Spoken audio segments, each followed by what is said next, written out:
Greetings, everyone. Welcome to the Foul Play YouTube channel, Reading with the Crew, episode 55, part 2 of John Ferak's new chapters. Doc? Thank you so much there for the introduction, Jack61. I can't believe it. But yes, thank you so much, guys. And welcome, everyone. My name is Dr. Silkman. I'm from the Foul Play team on a beautiful Sunday morning here in Adelaide, South Australia. And guys, we're not going to muck around. We're going to get stuck straight into the podcast. But first of all, I'd like to introduce our esteemed panel. Jack61, how are you coming along, good sir?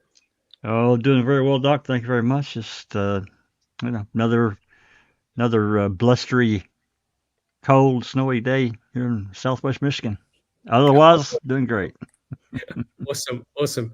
Thank you so much, Jack61. Next, we have Just Rhonda. Just Rhonda, welcome. Good to see you here. Hello, Doc. Hello, everybody on the panel and everybody in chat. Awesome. Just flying high on some good pain meds, so Oh no, you'll have to excuse me if I struggle to read or anything today, but I'll do my best. Living better through chemistry. Yeah, for real. Thank you so Care much, to Just share? Rhonda. It'll be a very interesting podcast. And next we have Susan. Susan, welcome. How are you coming along? Thanks, Doc. I'm doing good. Welcome, everybody. Thanks for coming. Awesome. Thank you, Susan. Next we have I Don't Recall. Welcome, I Don't Recall. Hi, everybody. It's cold here in northern New York. We had our blustery and snowy earlier in the week, but welcome to Reading with the Crew. Awesome. Thank you so much. And next, we welcome back from sunny California, I believe, Neverly. Neverly, how are you coming along? Hello, Dr. Silkman and everybody in the panel and in the chat. I'm doing actually great. I sure have missed you. I had a few things going on in real life, but I'm back and I'm very happy to be here. Awesome. Glad that you made it. Thank you. For the record, it's a gloomy and beautifully rainy day in Southern California. That's a treat for us. It's in the low 60s and I couldn't be happier. Awesome. Welcome. Good to see you back. Thank you. And next we have Katie. Katie, how are you coming along? Hey, I'm great. It is a high of 19 degrees here today in the middle of the map. Ready to get going here. Awesome. So, guys, Neverly, can you see the people in chat? Have you got a screen up? I sure can read who's in the chat. Just give me a second. Yeah, let us know who's in the chat. And Jack61, if you can put up the first slide, that'll be awesome. Thank you so much. First, reporting to duty is Lisa Shakovsky. Hello there. And there's a snowflake, so I figure it's really cold where she's at. Dark Side of the Moon, Sheila Hawkins, Gloria. Hey, Dr. Silkman, there's you there. Yeah. Inaccessible Susan. Hello, Susan. Passive Bear, Under Your Scars. Hello, everybody. So good to see you here. Clive Coolidge, Just Rhonda. She's a trooper for being here, even though she's not feeling well. Sver Hegelund is here. Hello. Welcome. I think that he or she are from the wonderful land of IKEA. I could be wrong. It sounds Swedish. So yeah, who else is here? I said share. Our mod Jaznaz, he's from UK. Pete Moss, hello my friend. Graham Moss, Mary Kopp, JD, hi JD. Who else is here? There's some Nevena Keller. I don't know who she is, but anyways, hello. Troublemaker, I think so too. Supposedly and allegedly. Nan's Life, hello. She's our artist friend. I don't recall. Hello, she's on the panel, and I think she's from New York, upstate New York somewhere. Welcome. And Ronald Cass, he's from the Missouri's Ozarks, right? Little Barb, Case 10 K-Sax case. I guess that's Amy. Hello, Amy. Mark And a Hodinot. specific- Hello, Mark. So nice to see you here. Paul Welcome. Ward. And I think I skipped a few people. No, I got them all. So if I have actually skipped you, so sorry about that. Tag me in the chat and I will announce your name. Awesome. And thank you so much, Case X Case, for your super sticker. Very, very much appreciated. And a big welcome.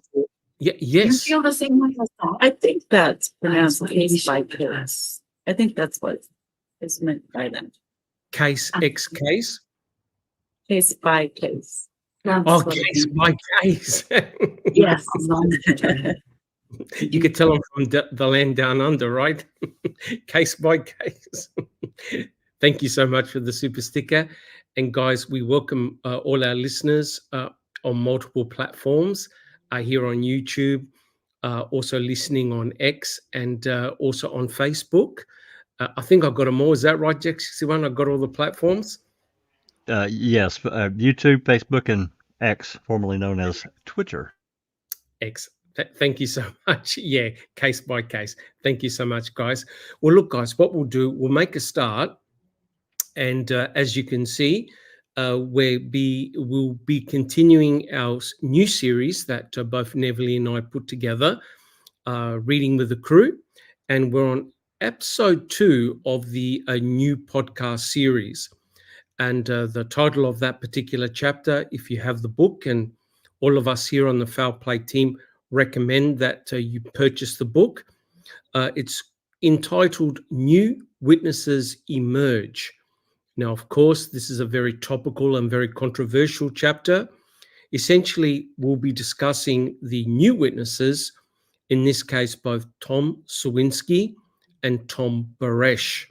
And all of us here on the Foul Play team, we want to thank you so much to all our subscribers and also to our hardworking mods who keep the podcast going in the background. And please, if you have a question, put a Q on the front and we'll try and answer your question either in situ or at the end of the podcast. Thank you so much for your support and your feedback. We read your questions, we read your comments, and if there's anything that you would like to see us include or do things differently, please let us know. Thank you so much, guys. If you enjoy our podcasts and the work that we do here on the Foul Play team, please place your DNA on the thumbs up button. I promise you that Cherie Cohane will go nowhere near your DNA. And if you haven't subscribed, please subscribe if you enjoy our work and share our podcasts. Now, the important thing here, guys, and again, we'll put it up. These are our own personal opinions, right? So your opinions, your conclusions may differ to ours, and that's perfectly fine. Jack61, if we can have a look at the next slide, please. Just as a disclaimer, guys, the material that we're covering belongs, of course, to John Ferak, and we're going to be using various parts from his chapter for criticism, comment, and also for education and research purposes. But all the rights belong, of course, to John Ferak. Jack61, if we can have a look at the next slide, please. And guys, I'm not going to read all these out. We covered this last week. It's very important, again, guys, and I just want to emphasize this, that the Foul Play team is not accusing anyone of any nefarious activity involving the murder of Teresa Halbach. The material that we're covering in these podcasts are primarily from John Ferak and Kathleen Zellner. And as a team, we do search for the truth. And guys, I'm sure everyone on the panel will echo this. Please be civil and respectful in your comments. The material that we're covering, of course, is very controversial, very emotive, and we try our best. So please be civil and respectful in your comments. Guys, does anyone have any comments to say at this stage? Just one quick one. I think you said it, Yes, Doc. I may have missed it. Everybody do your own research, come to your own conclusions or opinions. Even if you can't come to a conclusion, don't believe us, don't believe anyone. Go read the material, go look, go listen, do your own stuff, and come to your own, draw your own opinions. That's all I got. correct. Thank you so much, Jack61. Of course, we have a very extensive library on our website. There's no paywall. It's all free through the good hard work of a lot of people who have FOIA documents, who've worked very, very hard behind the scenes, putting everything together. Please read as much as you want, do your own research, come up to your own conclusions. We also have a very, it's a little bit quiet at the moment, I must admit, our Discord channel, but of course things are happening all the time. And we have our YouTube channel, guys, where we have over 3,000 videos, all free. Go your hardest, guys. Enjoy the research. Jack61, can we have a look at the next slide, please? And I think everyone knows this. We're here for the memory of Teresa Halbach. We're here to find the truth, good, bad, or otherwise. Teresa, for those who are new to this case, she lost her life. She was brutally murdered at a tender age of 25 years old. And we're here to search for the truth. And we do this to seek justice. And that's very, very important. All right, guys, can we have a look at the next slide, please, Jack61? So this is a little quick recap of episode number 1. And we've already had a lot of views of episode number 1 and a lot of great feedback. Thank you so much. But essentially, this is what this series of podcasts is all about. Tom Sawinski, now he's written and signed an affidavit and provided it to Kathleen Zellner. According to Tom Sawinski, in the very early hours in the morning of November the 5th, 2005, Tom Sawinski is a paper delivery boy, and when he drove into the Avery salvage yard, Tom Sawinski had encountered 2 men, and he stated that these 2 men were pushing a dark blue RAV4. What is very, very troubling and damning was that Tom Sawinski was able to name one of those people pushing a RAV4 as Bobby Dassey. He does not know the identity of the other older male with a long grey beard. Both of these gentlemen were pushing the RAV up Avery Road. And this was the early hours of the morning.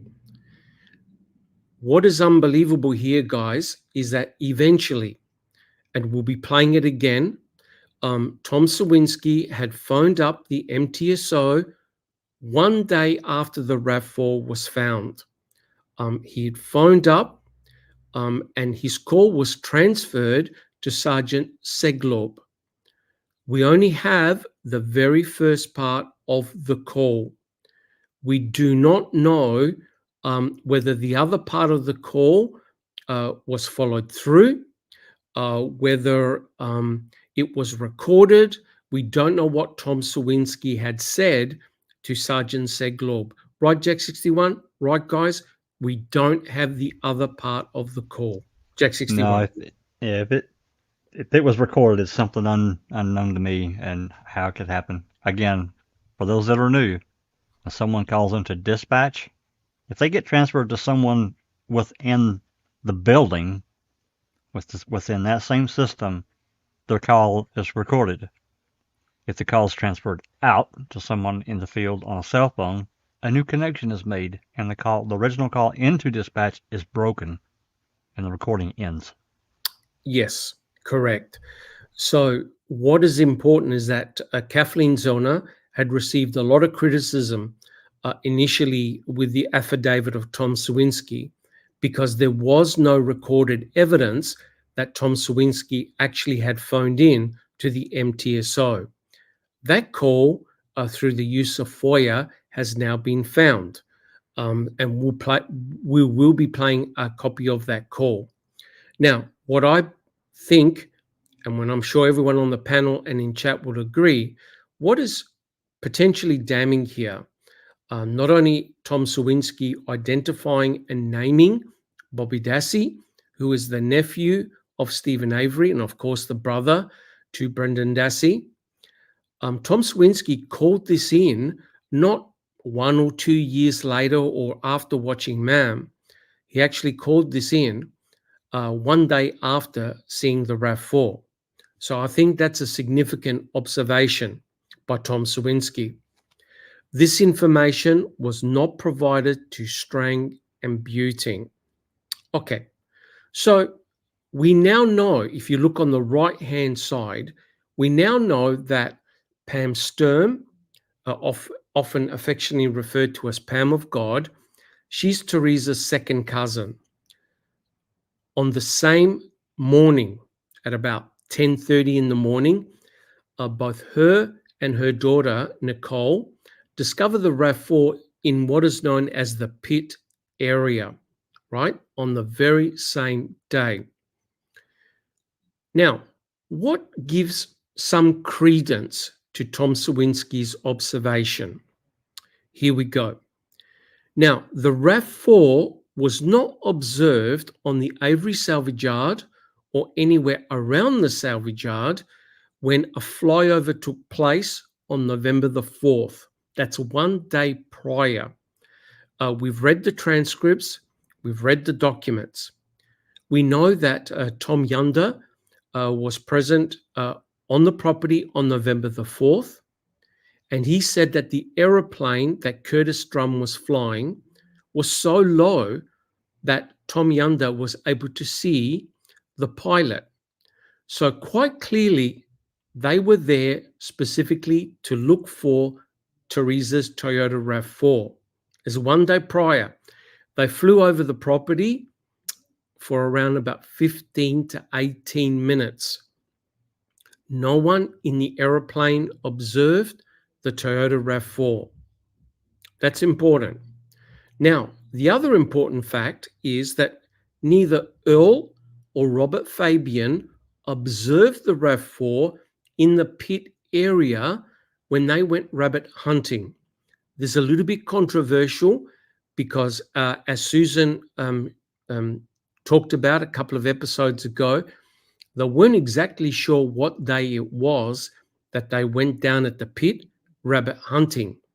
But what is important is that they were on a golf cart, I believe, and they drove right by the area where the RAV4 was meant to have been found. Neither Earl or Robert Fabian observed the RAV4. That's very important. So this leads credence and adds weight to Tom Sawinski's observation, right? That he observed two individuals pushing a RAV4 that morning. But the other damning thing, of course, guys, and we've talked about this many, many times, is that there were several witnesses who had observed a RAV4 that looked like Teresa's RAV4 that was off the Avery salvage yard between October the 31st and November the 4th. When you weigh all this up, this lends great support to what Tom Sawinski and in actual fact, Tom Baresh have stated, that they saw the RAV4 in the early hours of November the 5th.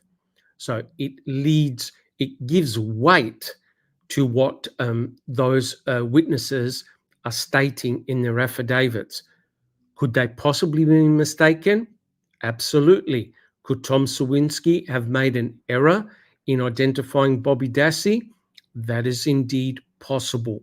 But guys, this is just a quick summary of our very, very first podcast talking about what Tom Sawinski had observed.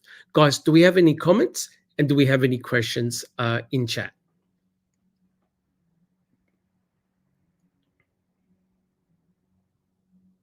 Are we all good? Oh, here we go. Doc, we do have some questions.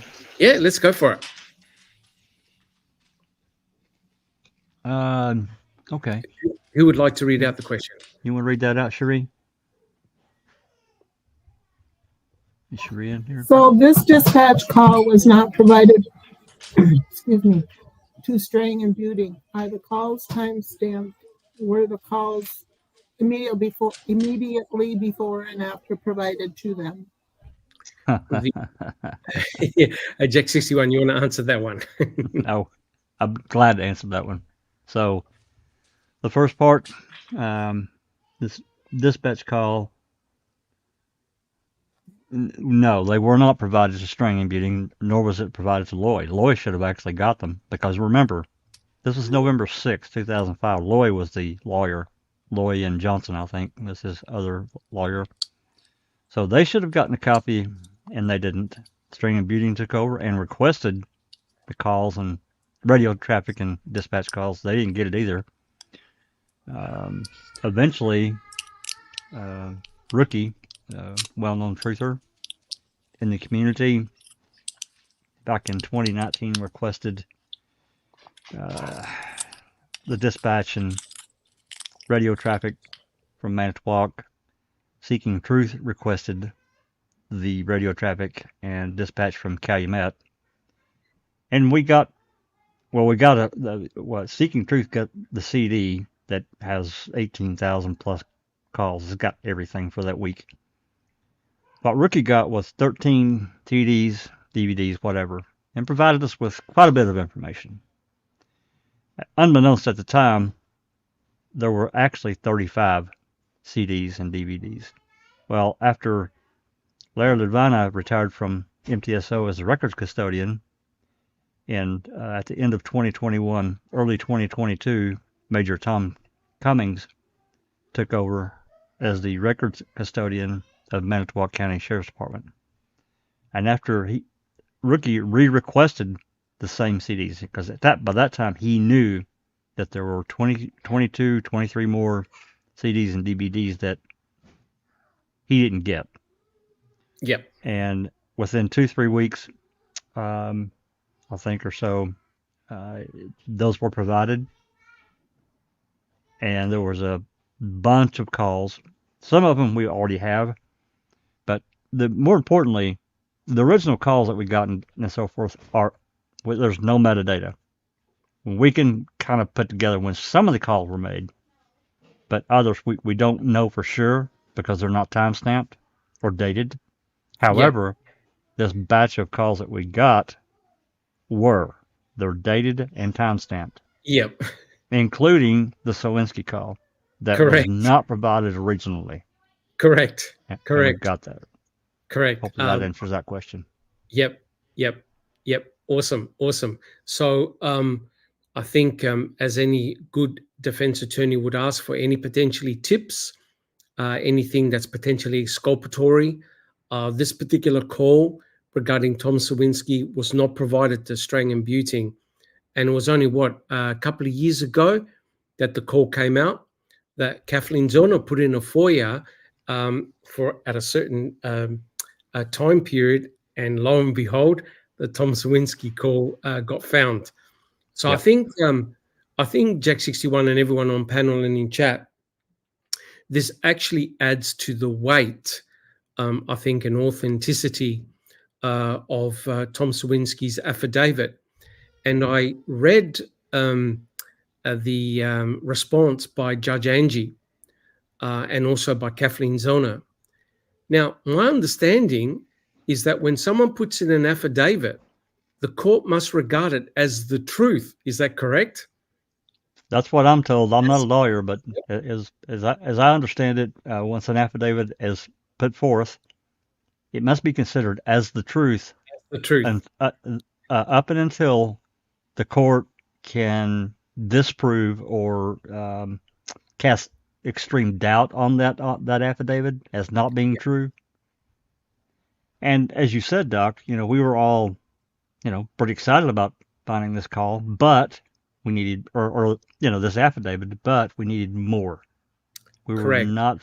You always want that extra piece to put integrity to someone's affidavit to say, actually, he did call. And we can't forget also his girlfriend, which they're not together anymore, put in her own affidavit and said, that's his voice. I recognize it. Yep. Yeah. That's right. Correct. Because what, in all seriousness, what Kathleen Zellner is putting forward is extremely, extremely serious. She's basically stating, and we'll go over this, is that Bobby Dassey is the murderer of Teresa Halbach. Furthermore, not only that, that Bobby Dassey manipulated the evidence to set up his own uncle. So these are very, very serious accusations.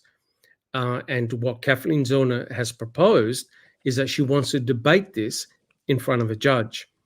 And so someone like Tom Sawinski's affidavit and observations, if true, are potentially extremely damaging. Neverly, do you have a comment?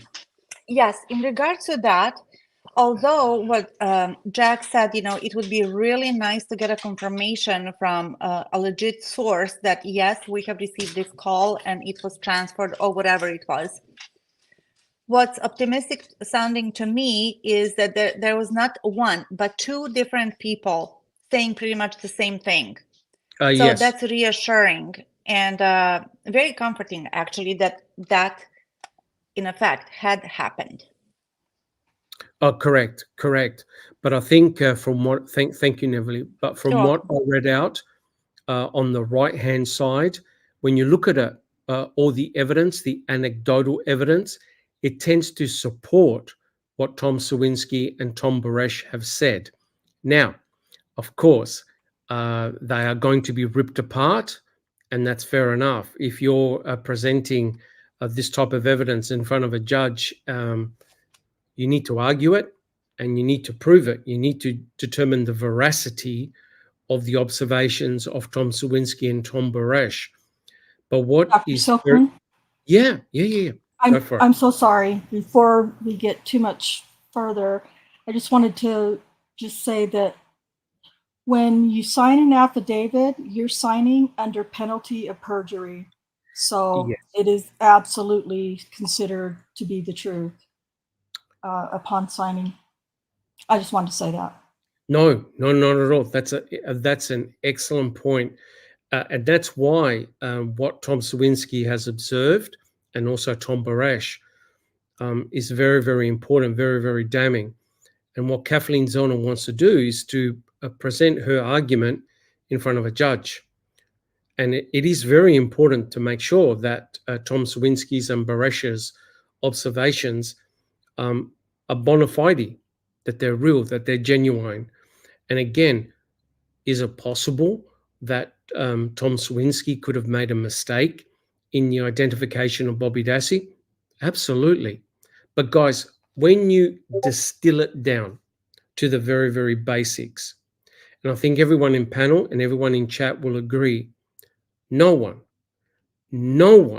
should have been pushing a RAV4, the same color, the same model as Teresa Halbach's on the morning of November the 5th. No one, whether it was Bobby Dassey, Santa, or whoever, right? No one should have had their hands on that RAV4. The state's argument, and we'll be talking about this, guys, the state's argument is that the RAV4 and Teresa Halbach never left the Avery salvage yard, right? And that's the truth, according to what was presented in court. What is disturbing for me and for everyone on the panel and in chat is that you have anecdotal evidence of people spotting the RAV4 off the property. And now you have witnesses that have seen the RAV4 coming towards the Avery salvage yard. Could they be mistaken?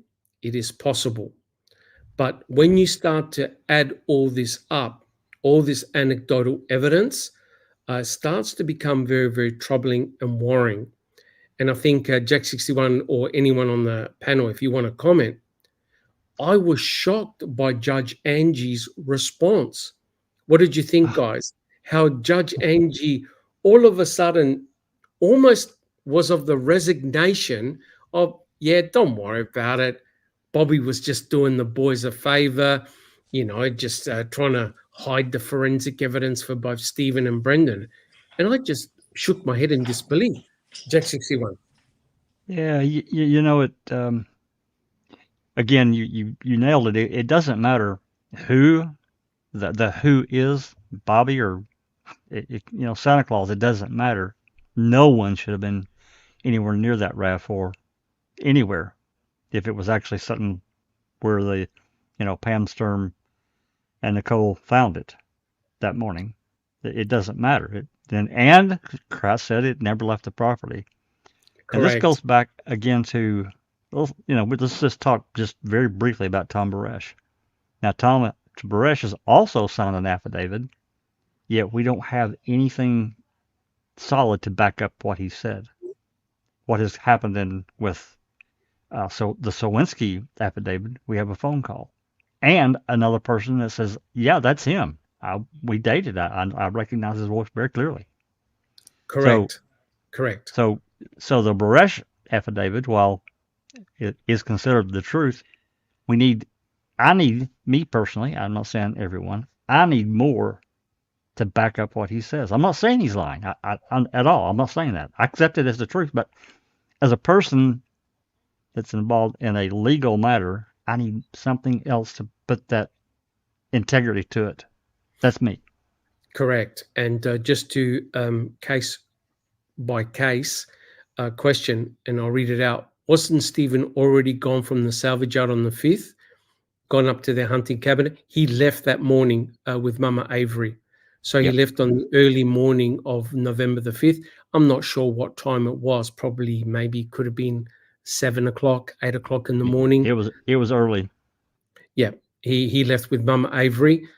Chuck and Brendan Dassey left one day prior, and the only person who was there on the property on November the 5th was Earl. Earl had opened up the shop, and there were people coming onto the property wanting to search. Yeah, that's right. Yep. And Ronica Clark had a good comment. She said, but if the RAV4 never left Avery property, then the state would have found the RAV4 on the property during the flyover on November 4th. The state is lying. Yeah, which is a perfect segue, Ronica, because can we have a look at the next picture, Jack 61? The thing that really amuses me, and you can't deny this, no matter what, and we discussed this many times, and Ronica made a really good point. If this was an attempt to hide the RAV4, guys, would you agree that this was not a very good attempt to hide the RAV4? I got a huge problem. I got a huge problem on the back of that RAV4. Yeah, it's like, I'm here, guys, I'm here. And another thing is, we had a bulletproof tarp, right? And we had all these tarps going on and stuff. And if that's the truth, then I suppose Stephen could have put a RAV-proof tarp over it. Yeah, if he really wanted to hide it. Yeah, all jokes aside, in my opinion, just my opinion, the RAV4 was meant to have been found. And it's very likely, and I can't prove it, no one on the panel can prove it, it's very likely that Sheriff Pagel had received a tip, an anonymous tip, that the RAV4 was spotted on the property. It had to be found. Yeah, it had to be found on the property. Can you also explain, Dr. Silkman, for everybody, why it had to be found? What's the significance of finding the RAV on the property? Thank you. The significance is that you need a search warrant, right? You need a probable cause. So in other words, because that's a private property, the police and searchers, they can be legally turfed off the property, right? If a searcher came on or law enforcement came on, they would have to seek permission in order to search the yard. So what is interesting is that no one stopped anybody from coming onto the property to search. We know that law enforcement were there prior to the RAV4 being found. Stephen spoke with them, spoke to the press. We know that Teresa Hallbach's own cousin, David Beach, came onto the property, spoke with the boys in the office. They weren't turfed out. And of course, Earl allowed Nicole and Pam Sturm to come and search. Yep, go for it. The place was open for public, any member of the public could come in. but you need a probable cause for a search warrant. As soon as that RAV4 was found, what is very, very interesting, of course, is that Pam Sturm had the direct phone number to Sheriff Pagel. Hello? So And a she camera. rings up, and a camera, and a map. Which was hidden. Yeah. Yep. And Nicole- the probable Nicole- cause is they needed to tie somehow something of Teresa's to the property. 100% correct. And that's why, in my opinion, had they found the RAV4 on the 4th, all of them would have been in. Law enforcement would have got a search warrant for probable cause. They would have said, look, we've spotted a vehicle. It looks like Teresa's RAV4 on the property. Send in the boys. But they never did, right? So this actually is good supportive evidence for what Tom Sawinski's saying. Hey, I saw two people pushing what appeared to be the victim's vehicle that morning. Lo and behold, at 10:30, Pam Sturm and her daughter, I don't care what anybody says, they walked directly to the RAV4, right? Right, guys? That property's got 3,800 vehicles. It's a maze. And Pam Sturm with Nicole walked straight down and found the RAV4 within about 20 minutes. Jack 61. Yeah, and you know, I've said this a million times, and probably I'll say it a million more. But we can't forget, if that car sat on the property, you know, anywhere around that perimeter or whatever, we can't forget about the number of customers that, you know, the Avery salvage yard gets, people coming to look for parts. Somebody would have seen that RAV. If it's sat there since, you know, let's just say the first. That's still 4 or 5 days. Somebody would have seen that car and said something to Earl or Chuck or somebody about this newer looking, relatively good shape, later model RAV4 sitting. What's going on with that car, guys? I'll give you, you know, whatever. And they probably would say, what? Chuck and Earl for sure would know what cars they had on the property. They kept them grouped. They kept them as much together as they could. Correct. In the various locations on the property. So correct. It's just insane. It's just insane to think. For me, I don't believe that car was moved there until sometime late on the 4th. I don't see it in the flower video that we were provided. No, I don't personally.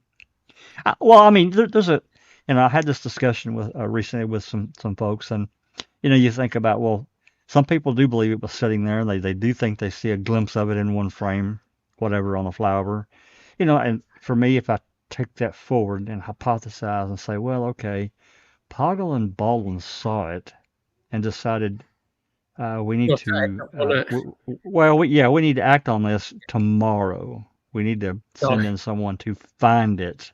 No, I don't believe that.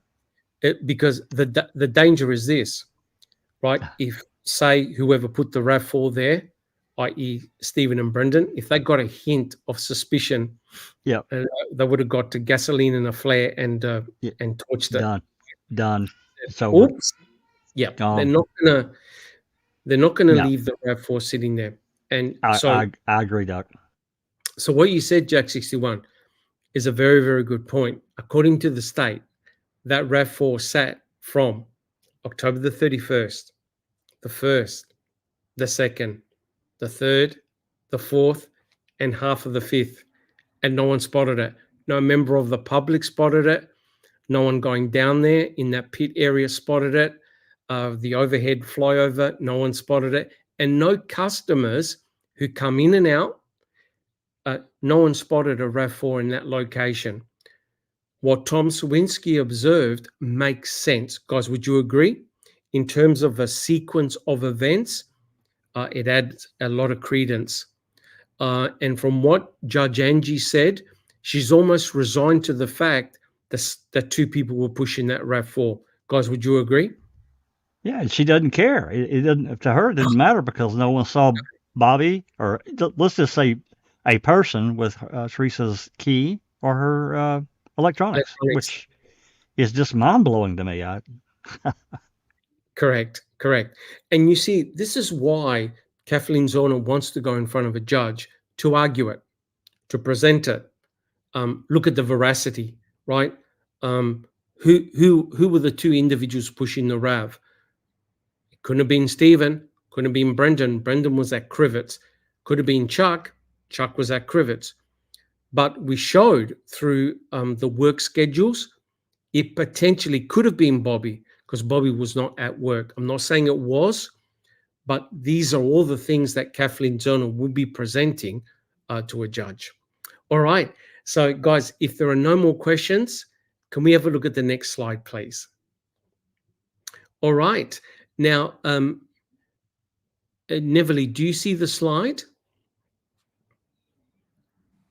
Yes, I do. Would you like to read it out, please? So Sure. we're starting the podcast proper. Thank you. In December 2022, as her 7th year of legal representation for Avery drew to a close, Zellner filed a 51-page motion for post-conviction relief with Manitoba County. Of note, Sawinski, her new witness, now provided her with a direct connection between Bobby Dassey and Teresa Halbach's murder. Moreover, Zellner informed the Wisconsin courts that Sawinski had not contacted Avery's original criminal defense lawyers, Jerry Buting and Dean Strang, as he originally believed and stated in his affidavit. Actually, Zellner discovered he had emailed the New York-based Innocence Project in 2016 after watching Making a Murderer Season 1. Consequently, Sawinski's email to the Innocence Project did not get passed along to Avery's lawyers. In fact, Sawinski's first attempt at contacting Zellner happened in December 2020, a full 3 years after Avery already filed his second post-conviction motion. Further, Mr. Sawinski's memory was refreshed with a recorded dispatch that was recently discovered, in that he made the call to the Manitowoc Sheriff's Office of November 6, 2006. Yeah, that was a mistake. Said. Yep, that was a mistake. So 16. we'll just, yeah, it should have been 2005. 2016. Oh, okay. Five. So I think that's a mistake right there. So Jack 61, are we able to play the call, the actual Yes. call? Do you have that on cue? I do. I'll have to remove this, but it's, wait, hold on. Yep. I'm able to do No this. worries. This is different. Okay. Yep. So this is the original call that Tom Sawinski made on November the 6th, and it is time stamped, right? So we actually know the time that this call was made and the date. This call was not heard by Strang and Buting. Let's go for it, guys. Okay. Right, here we go. Let me unmute this.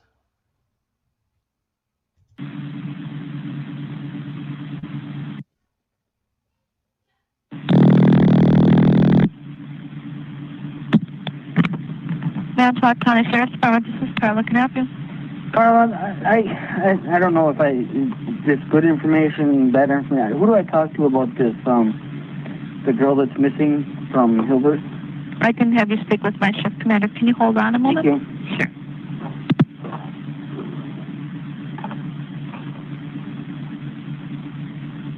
Hang on, I'm going to transfer out to the shift commander. You'll be speaking with Sergeant Singlaub, okay? Okay, thank you. Mm-hmm.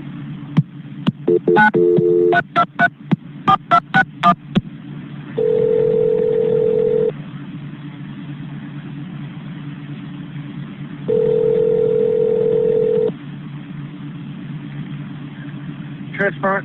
Scott, when I hang up, it's a man on the phone who thinks he has some maybe more leads, and he wanted to speak with somebody on the case. All right. Yeah, that's it. There's no more audio. Right. So the person that the call got transferred, was that Seglob? Did he pick up the phone? Was that him? That's right. Sergeant Scott Seglub. Now, okay. So you can't dispute it. The call went through to Sergeant Seglob. He picked up the phone, correct? Because she That's dialed right. the extension to get Seglob. So Well, she called his cell phone. So His cell that's right. phone. Okay. That's right. Right. So it very likely that call never got recorded. Is that correct, Jack 61? That's right. We don't have that. Okay. No. Okay. So it'll be very interesting to see how it's argued in court, right, guys? Very. Yep.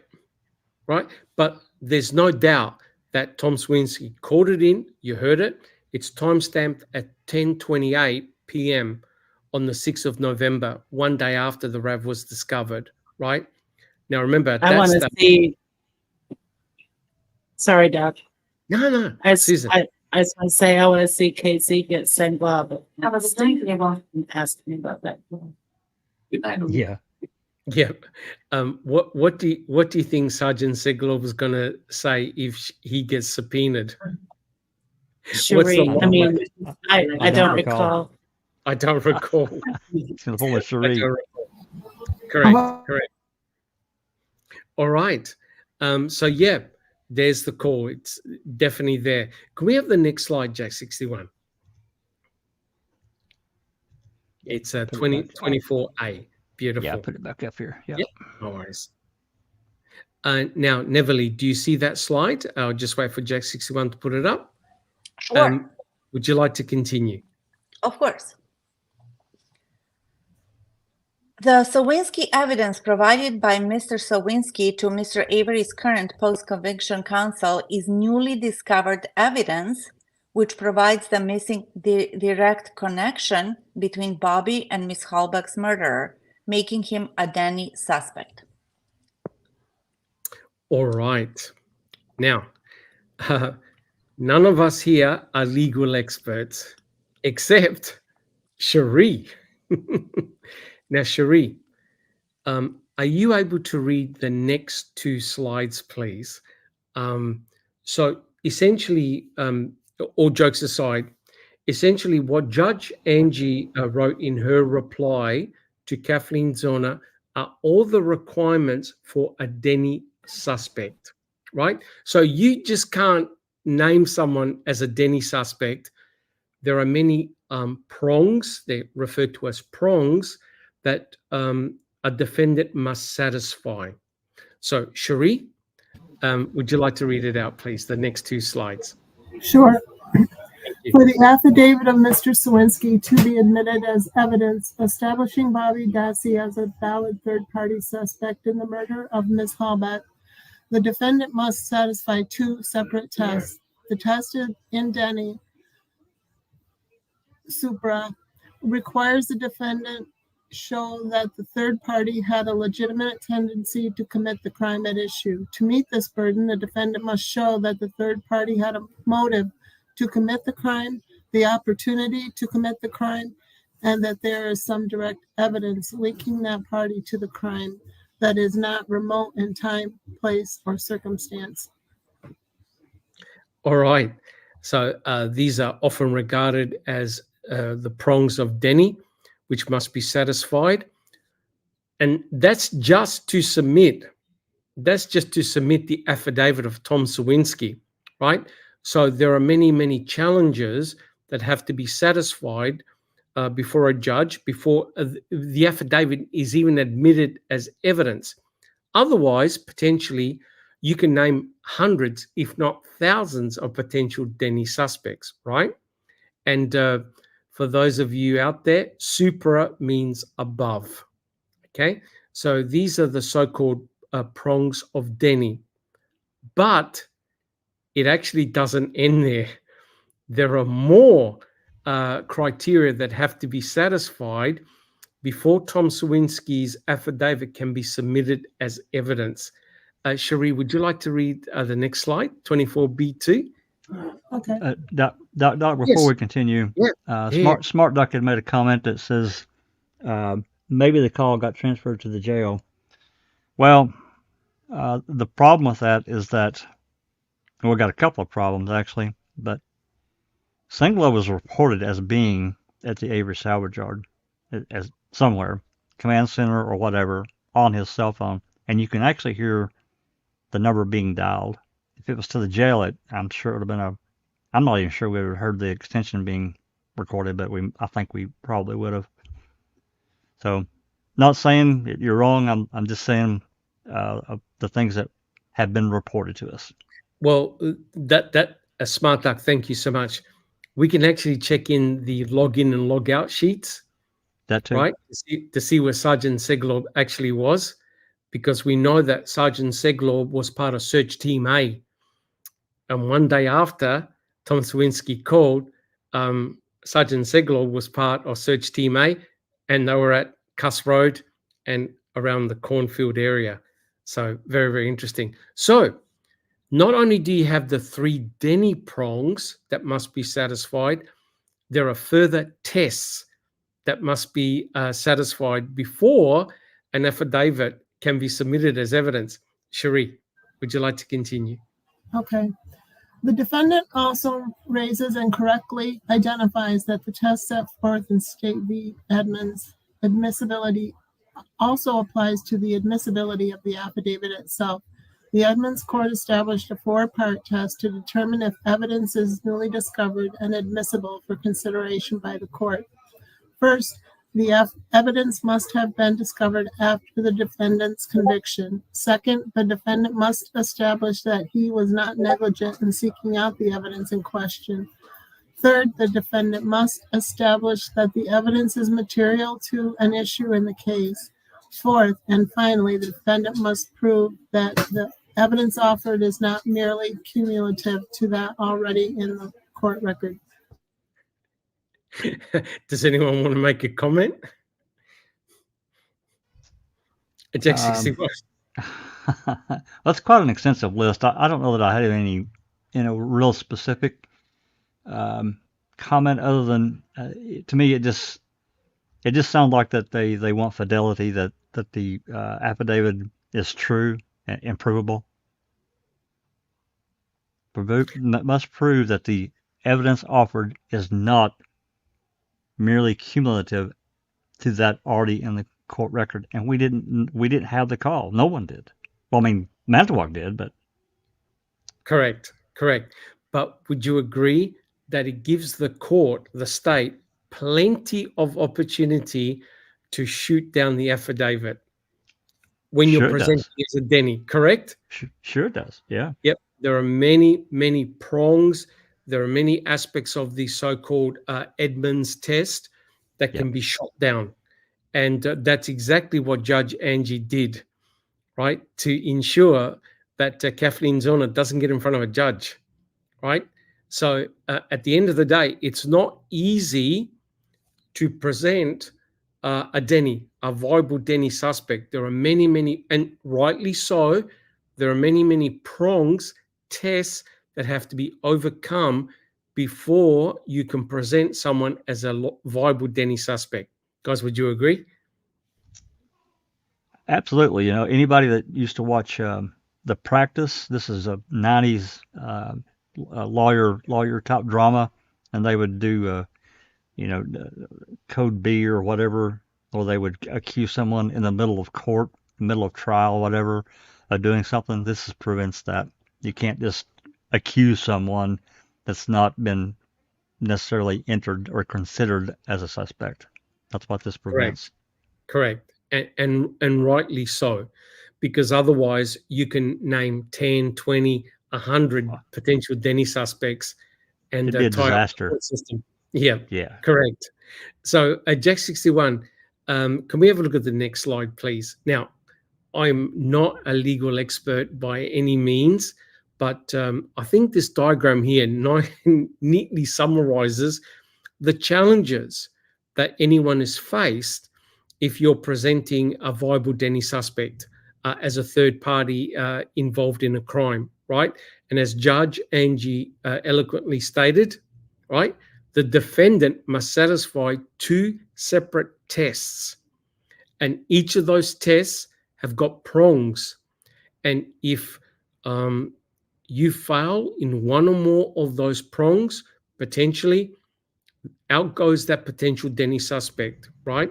So the law is complex. I've got a rough understanding, but it gives the state really the upper hand that they can tear apart a potential affidavit, a potential Denny, you name it. It's not easy at all. Guys, do we have any comments? Jack 61.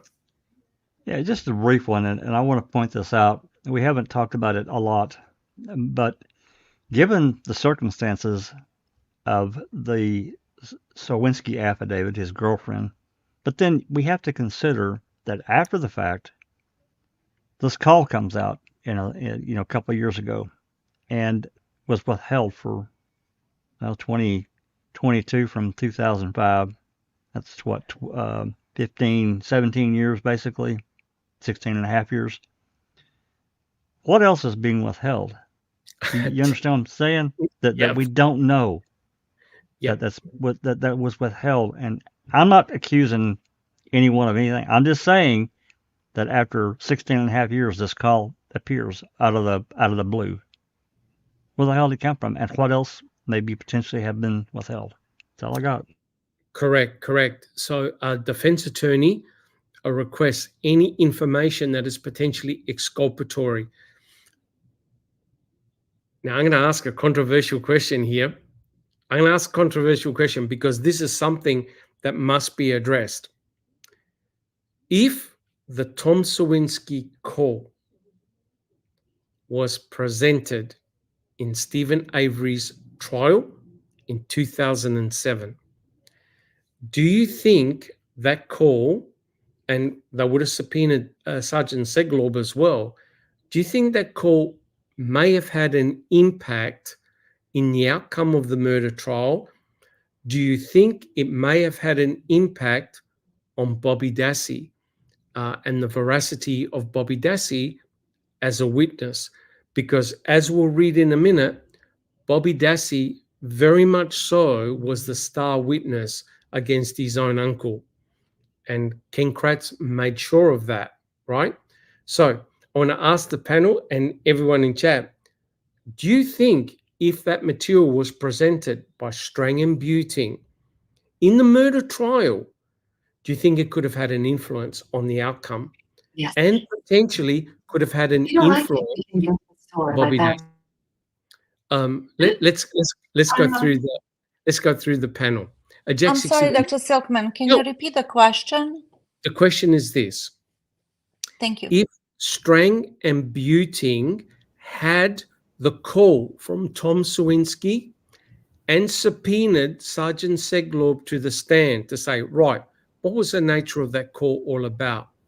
Could it have influenced the outcome of the trial, both for Stephen and for Brendan, and could it have affected Bobby Dassey as a witness? Jack 61. Oh, I think it absolutely could have had an impact. Of course, this would have, I'm sure, had been presented in pretrial if they'd had access to that call, say sometime in 2006, and they explored it, because that could have very likely included his girlfriend at the time, so we have to consider that. And any other commentary, even if he didn't necessarily identify anyone at the time because he didn't know the Avery family, just someone two people pushing this RAV4 up Avery Road. You're damn right. I think it could have very well had an impact on the jury. I think Kratz would have probably had a heart attack and probably stroked out. Do you have a feeling? Do you have a feeling that the judge would have that Kratz would have demanded to be heard outside the presence of the jury? Oh, no doubt. They would have argued this to death. Interesting. Thank you, Jack 61. Just Rhonda, what's your opinion?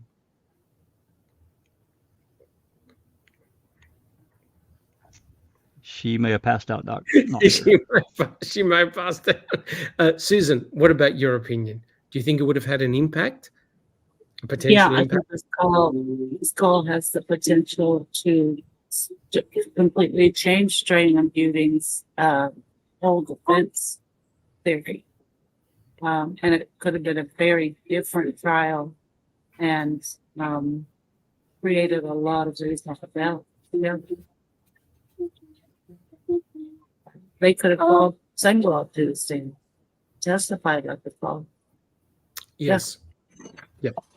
Thank you very much, Susan. You said one important point before I get Cherie on. it would have changed the entire strategy of the case. All of a sudden, they wouldn't have gone with a planting defense by accusing law enforcement officers potentially of planting stuff. They would have put all the blame potentially on Bobby Dassey back then, right? And then when Bobby Dassey takes the stand, you then will have to question his bona fides, whether he's lying on the stand or impeachment, if there's any form of impeachment. Would have been potentially very, very interesting. Cherie, what about yourself? What do you feel? I think it would have affected the outcome of the case, and I think Kratz would have told Tom that Sawinski that you just wrecked my case. So, like he did.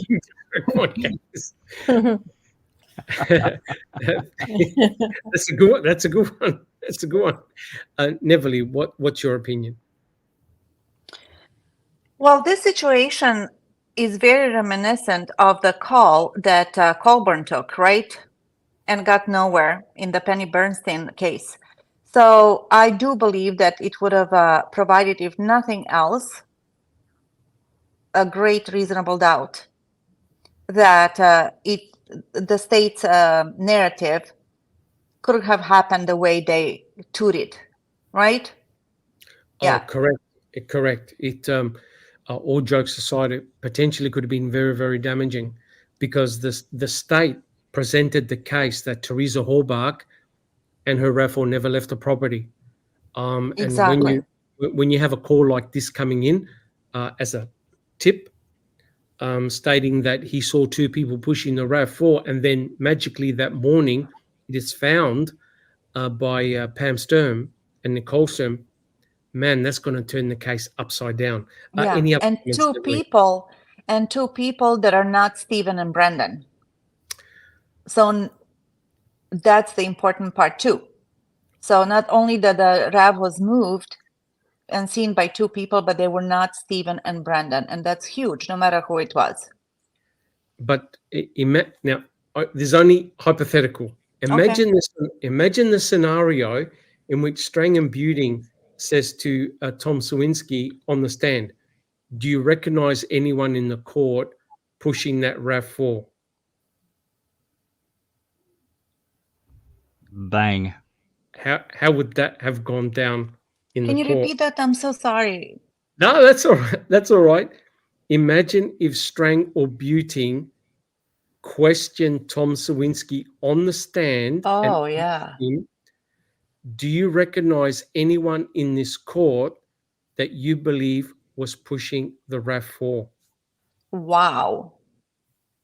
That would be a drop mic moment. And don't laugh, because that's exactly what happened to Stephen in 1985. Correct, Jack 61? When Penny Bernstein pointed a finger at Stephen, he's my attacker. Yep. That had a devastating impact. Sure did. 16, 17 witnesses discounted, alibi witnesses. Gone. Yep. Out the window.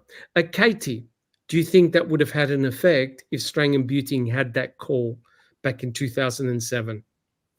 Yeah, I do. I agree with Neverly. At the very least, it would have created pretty serious, for me, reasonable doubt. Now, that doesn't always end up. Reasonable doubt can be created and people still get found guilty. True.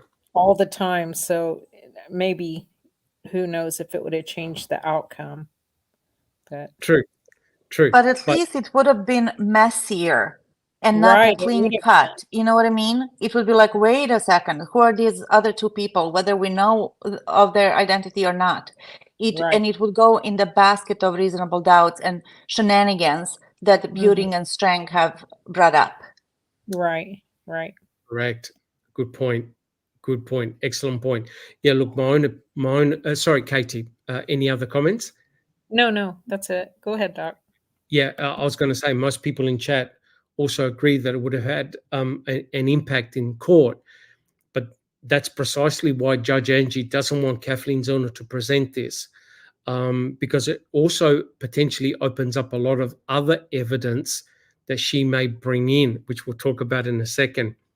All right, so as you can see, there's a tremendous amount of resistance by the judge. There's also many people in the community, in the research community, that are absolutely trying to tear Sawinski and Baresh to pieces, because if what they observed is in actual fact true, it's going to have potentially devastating consequences for sure. Jack 61, can we have a look at the next slide, please? Okay. Katie, do you actually see the slide? Yes, I do.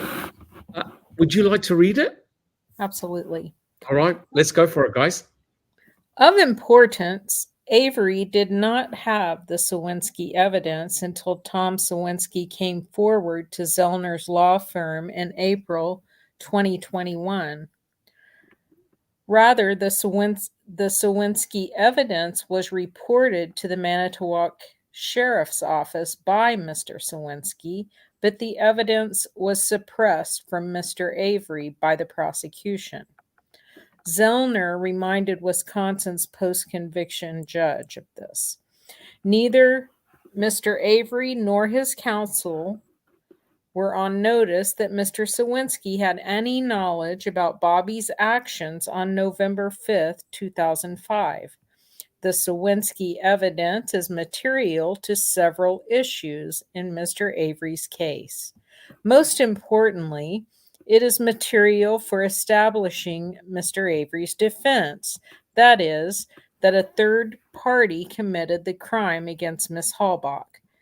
It is material for establishing the direct link to Bobby as a third-party Denny suspect, and to opening the door to reconsidering the Veely CD as establishing a sexual motive for the...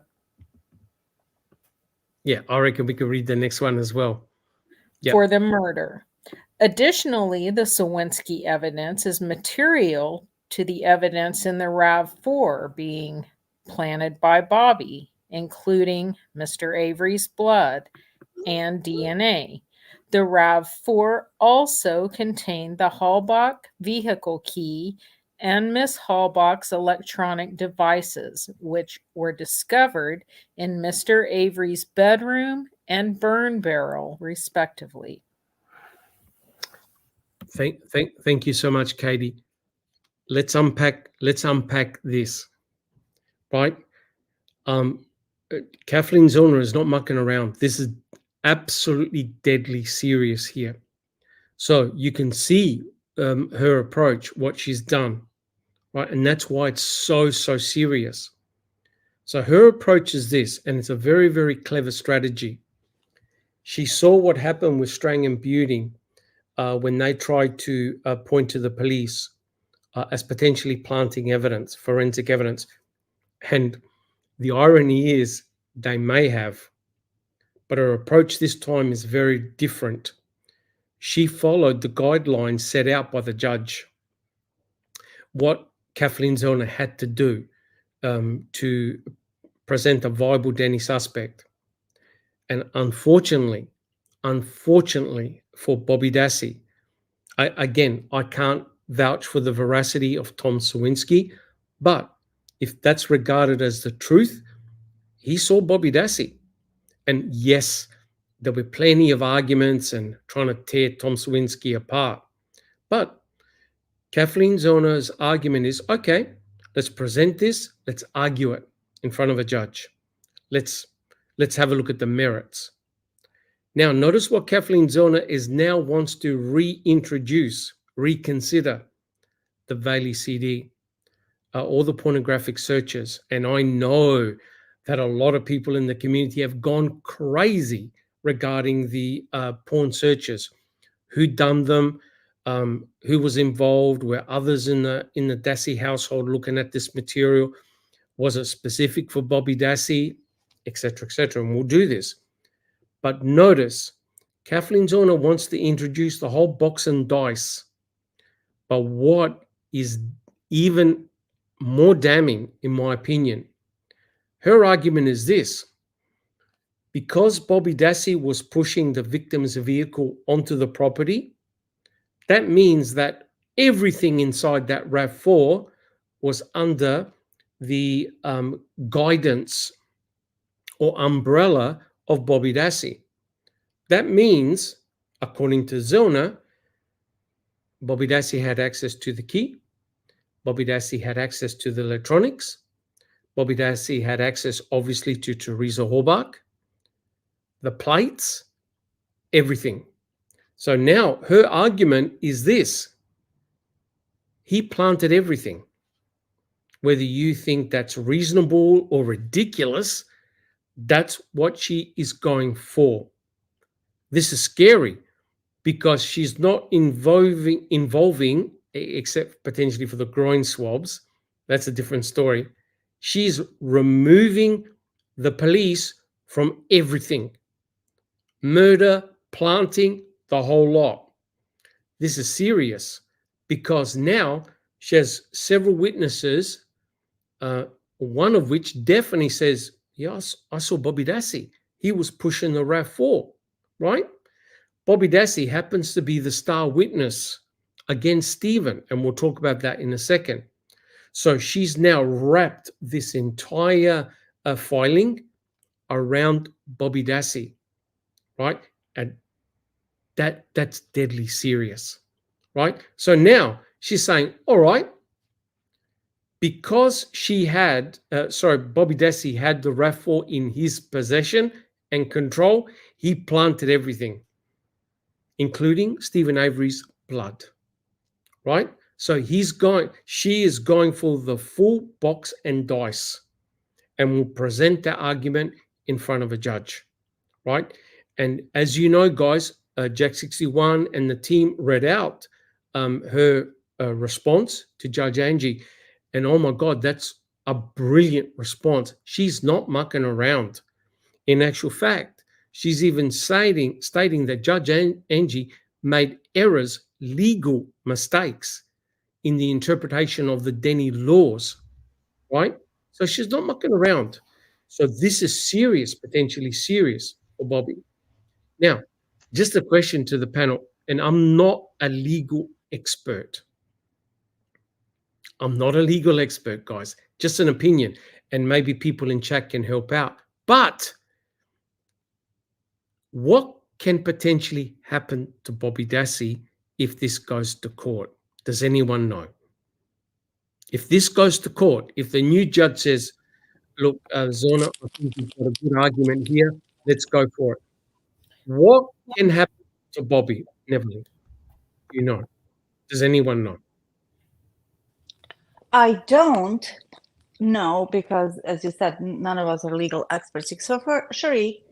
But the way Angie was interpreting the Denny suspect prongs as requirements, she was actually moving goalposts. Because at one point, remember how she said that Bobby, Stephen has to present that somebody observed Bobby viewing those keys and electronics. And also the porn. And the porn. So to me, Bobby would at least be an unindicted conspirator. At least. Co-conspirator. Oh, co-conspirator. Co-conspirator, yeah. Yep, correct. Katie. Thank you, everybody. Katie. I guess at the very least, perjury. But I agree with Neverly. Okay. Jack 61. Thank you, Katie. Jack 61. Without going to a new trial and potentially something happening out, I guess perjury could be a potential. But we also have to remember what Zellner also said about setting what Judge Angie has set the bar so high that no one could ever present anything under Denny and have it considered, because she set the bar, and she's included things. Remember, she also included things from Brendan's trial, which she's not really allowed to. So, and this is not a question; it's just a comment, just my thoughts. You have to wonder at this point in time, after at least 10 years of being on the Avery case, even including the civil case that got brought, Why did she remove herself? I have to wonder if something wasn't said, not being in the legal community and how that kind of stuff works between judges and the chief judge of a district or a region. I have to wonder, did they read this and say, "What the fuck are you doing?" Pardon my French. What the hell are you doing? You went too far. No one could ever present a Denny in your eyes because there's no way they could ever reach the bar. Oh, correct. And like I said, I read the response by Kathleen Zellner, and she was incredibly scathing of what Judge Angie did, including using law that wasn't applicable in Wisconsin. Yeah, that's right. Right. So, yeah. Again, guys, because I'm not a legal expert, I don't know what will potentially happen to Bobby Dassey if he gets caught up in front of a judge. So if Kathleen Zellner gets her chance to present her case in front of a judge, I do not know what potentially could happen to Bobby, if anything. I really don't know. Does anyone want to read out Lisa's comment?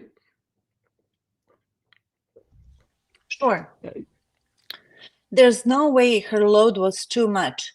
They just created a fifth court and added a new judge. Her workload should have been less. Yep, correct. But at the end of the day, I think Judge Angie pushed it as far as she could without it becoming ridiculous. Because, look, someone like Kathleen Zellner, she's got a whole army of legal assistants and attorneys behind her. They know the law. They know the law really, really well. And when Judge Angie started to make all these ridiculous excuses for why Bobby Dassey is not a potential Denny, et cetera, it got to a point where it actually started to become embarrassing, right? So now, if we look at the next slide, we're now going to introduce Bobby Dassey, right? This is where it's going to get very, very painful. Neverly, do you see slide 25B? Yes, I do. We need to talk about this because the person that dropped Bobby Dassey right in the center of this is none other than Kratz. Let's go for it. Next, Zellner's December 2022 filing detailed how the Sawinski evidence impeaches Bobby Dassey's murder trial testimony. Taking the witness stand for the prosecution, Bobby Dassey suggested Halbach never left the Avery property, that he last saw her walking toward Avery's red trailer. Quote, Bobby's testimony was the most determinative of Mr. Avery's guilt because the state used it to establish that Ms. Halbach never left the Avery property alive, end of quote, Zellner emphasized. On the witness stand, Prosecutor Kratz asked Bobby Dassey, quote, after seeing this woman walking towards your Uncle Stevens, did you ever see this woman again? End of quote. No, Bobby told the courtroom. Okay. So, well, I have a problem with that, and we have mentioned it many times, and Jack has posted many times that report where it says that Bobby did not say that he saw Teresa walking towards Stevens' trailer. So this is all false, made up, phony. Or potentially it can be very, very troubling. So, Jack 61, do you have a comment? Well, what Neverly mentioned is this one-word change of this interview that Bobby did with Loy, and I can never remember his investigator's name, that it wasn't Steve or Teresa that Bobby saw walking towards his trailer. It was Stephen that was walking towards his trailer. One word change. One word. Changes everything. It does. And so, guys, what we need to do is to have a look at both the opening and closing statement by Kratz. It goes to show how the state considered Bobby Dassey as a star witness. Now, Susan, you can't read. Is that correct? You can't read Kratz's part? Not right now, Doc. Sorry. No hassles at all. Jack 61, are you up for reading Kratz's part? Absolutely. Now, this is what Kratz said in his opening statement, right? And you decide, guys and people in chat, whether you believe he put Bobby under the spotlight. Let's go for it. I can't do the Kratz voice, so I'm not even going to try. That's fine. All right, here we go. You will hear from various kinds of citizens like Bobby Dassey, who is one of the sons of Barb Yonda, who you will hear testimony about that at about 2:45 on the 31st of October, Bobby saw a young girl drive up to the Avery property.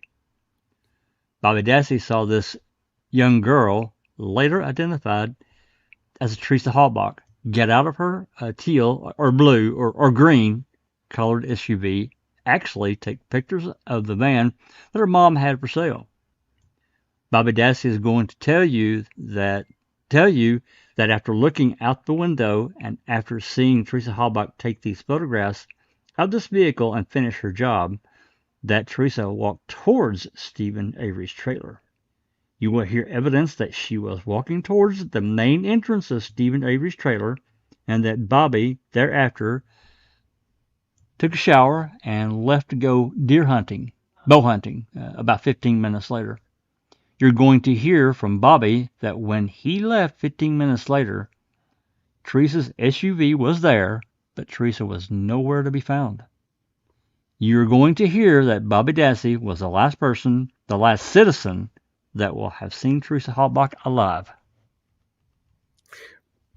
Wow. Right? So he's not mincing words, right? He's clearly stating. That means Stephen didn't do it if Bobby was the last one to see her alive. Yep. So, but can you see the pressure that he put Bobby Dassey under, right? When he said, and I quote, "You're going to hear that Bobby Dassey was the last person, the last citizen that will have seen Teresa Halbach alive." But there's a subtle clue. And the clue, and we'll talk about it, is the shower, right? And that is very, very important.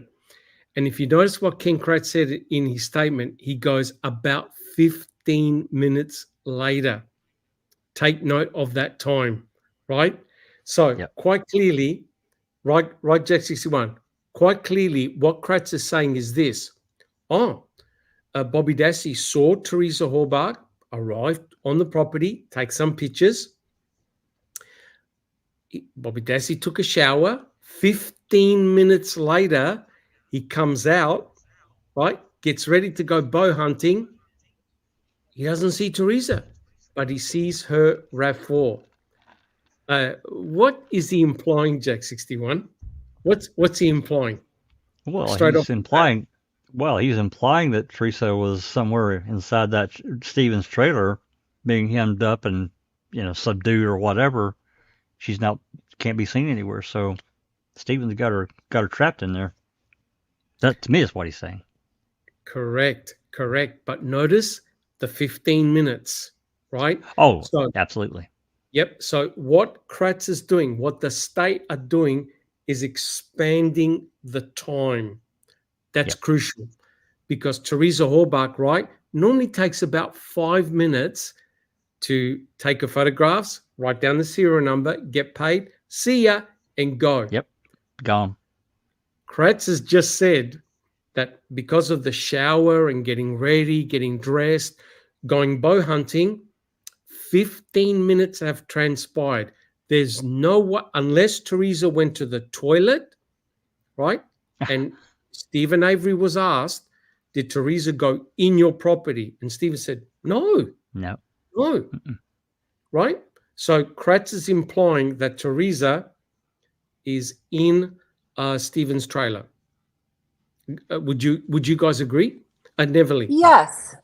Well, Kratz is a master of this. He's a master debater, right? So not only that he expanded the time, he also changed the color of the RAV. Remember the teal, blue, whatever, Yeah. So he's really good at this. So what do we get by Kratz's expanding of the time of Teresa being on the property? The chances are greater that something could have happened to her by somebody. Correct. Good point. So for Kratz, he needs to expand the time, because it means that Teresa was on the property much longer than what she would normally be. Guys, would you agree? Absolutely. Yep. All right. But just so no one forgot it, Jack 61, are you happy to read the next one? Absolutely. This is what Pratt said in his closing argument, right? Now, remember, there was a big kerfuffle in the courtroom regarding Bobby Dassey's testimony. Right, guys? Right, Jack 61? The moment Bobby Dassey talked about Mike Osmondson, all hell broke loose. Absolutely. Before we get there, Mr. President just had a good question. I think that it's rhetorical, but he said, how come Bobby didn't hear Teresa screaming? Correct. Right? And yeah, correct. And he was asked this. He heard no screaming, no gunshots, nothing. Right? And Kratz tried to minimize it by saying, oh yeah, but Bobby was in a rush to go bow hunting. He was only out there for a couple of seconds. He wouldn't have heard anything. Right? But it's a good point. Nobody heard anything. Now, Strang and Buting, right, guys, wanted a retrial, the case thrown out. They wanted a mistrial. They wanted a mistrial because of what Bobby Dassey said regarding Mike Osmondson. All hell broke loose. And of course, what did Kratz do throughout the jury?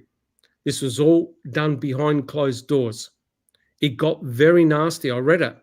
The Strang and Buting wanted a mistrial. Now, if you factor in Tom Sawinski's call with their argument of a mistrial, all hell would have broken loose, right? That goes to show power. That goes to show the power of what Tom Sawinski observed, if is indeed correct. Bobby was under the pump. But look what Kratz said in the closing argument. Jack 61, would you like to read it, please? Absolutely. All right. We talked more about the timeline, and we heard from Bobby Dassey, again, in the same kind of position to be his credibility to be weighed by you, but is an eyewitness. Again, an eyewitness without any bias. It is an individual that deserves to be given a lot of credit. Because sometime between 2:30 and 2:45, he sees Teresa Halbach. He sees her taking photographs. He sees her finishing the photo shoot. And he sees her walking up towards Uncle Stephen's trailer. Now, we heard about taking a shower, and we heard about him leaving for hunting. That all becomes important, and becomes more important when, after leaving for hunting, he sees Teresa's SUV is still parked next to the van, next to his mom's van for sale, but Teresa is nowhere to be found. All right? If a photo shoot is only supposed to take between 5 and 10 minutes, and you see the habit, and you see that's how long it takes that it does take, this is a longer period of time. Teresa, although we don't know, that is, we don't have an eyewitness seeing her going into Mr. Avery's trailer. That's the inference that the state is asking you to draw. She's walking towards the trailer. She's walking towards Mr. Avery's property after doing that photo shoot. Mr. Dassey is looking out his window, out this window, a clear view, sees the pictures being taken of the SUV, a clear pathway. That is, she walks towards Mr. Avery's. That's the last Ms. Halbach is seen. That's the last she's seen alive. All right? So that's the timeline. That's the pathway, if you will, towards what happens to Ms. Halbach. Okay. Wow. What a descriptive narrative. Okay. Right? So be under no illusion. Commanding. Yep. Pretty much. He's telling them this is how it is and you better get it. 100% correct, right? So be under no illusion. Bobby Dassey, what he said in the trial is crucial, right? It's potentially very damning inculpatory evidence pointed towards Stephen, right? So Kratz laid it all on the line. Bobby this, Bobby that, Bobby this, Bobby that. It's very, very damning. So what he wants to leave you with, the last impression he wants to leave you with, is that Teresa was missing for a long period of time. Her photo shoot normally takes about 5 minutes max. Bobby Dassey took a shower. About 15 minutes later, he comes out. He goes, "Oh, I saw the van, Teresa's SUV, but I didn't see Teresa," right? And the last time I saw Teresa, she was walking towards Stephen. Now, the conclusion they want you to draw, that the state wants you to draw, is that Teresa is being held by Stephen inside his trailer, right? That's the impression he wants to give. So if Kathleen Zellner presents this in front of a judge, she's going to unpack all of this and prove it demonstratively false, right? So guys on the panel and in chat, what is the forensic proof that Teresa Hallbach was ever inside Stephen's trailer? I can't see the panel, Jack 61. Maybe if we zoom out a little bit. What is the forensic evidence from a state perspective that places Teresa inside Stephen's trailer? Neverly. Forensically, none. Any eyewitnesses? No. No. Okay. Well, We got Brendan Dassey. Brandon, right? yeah.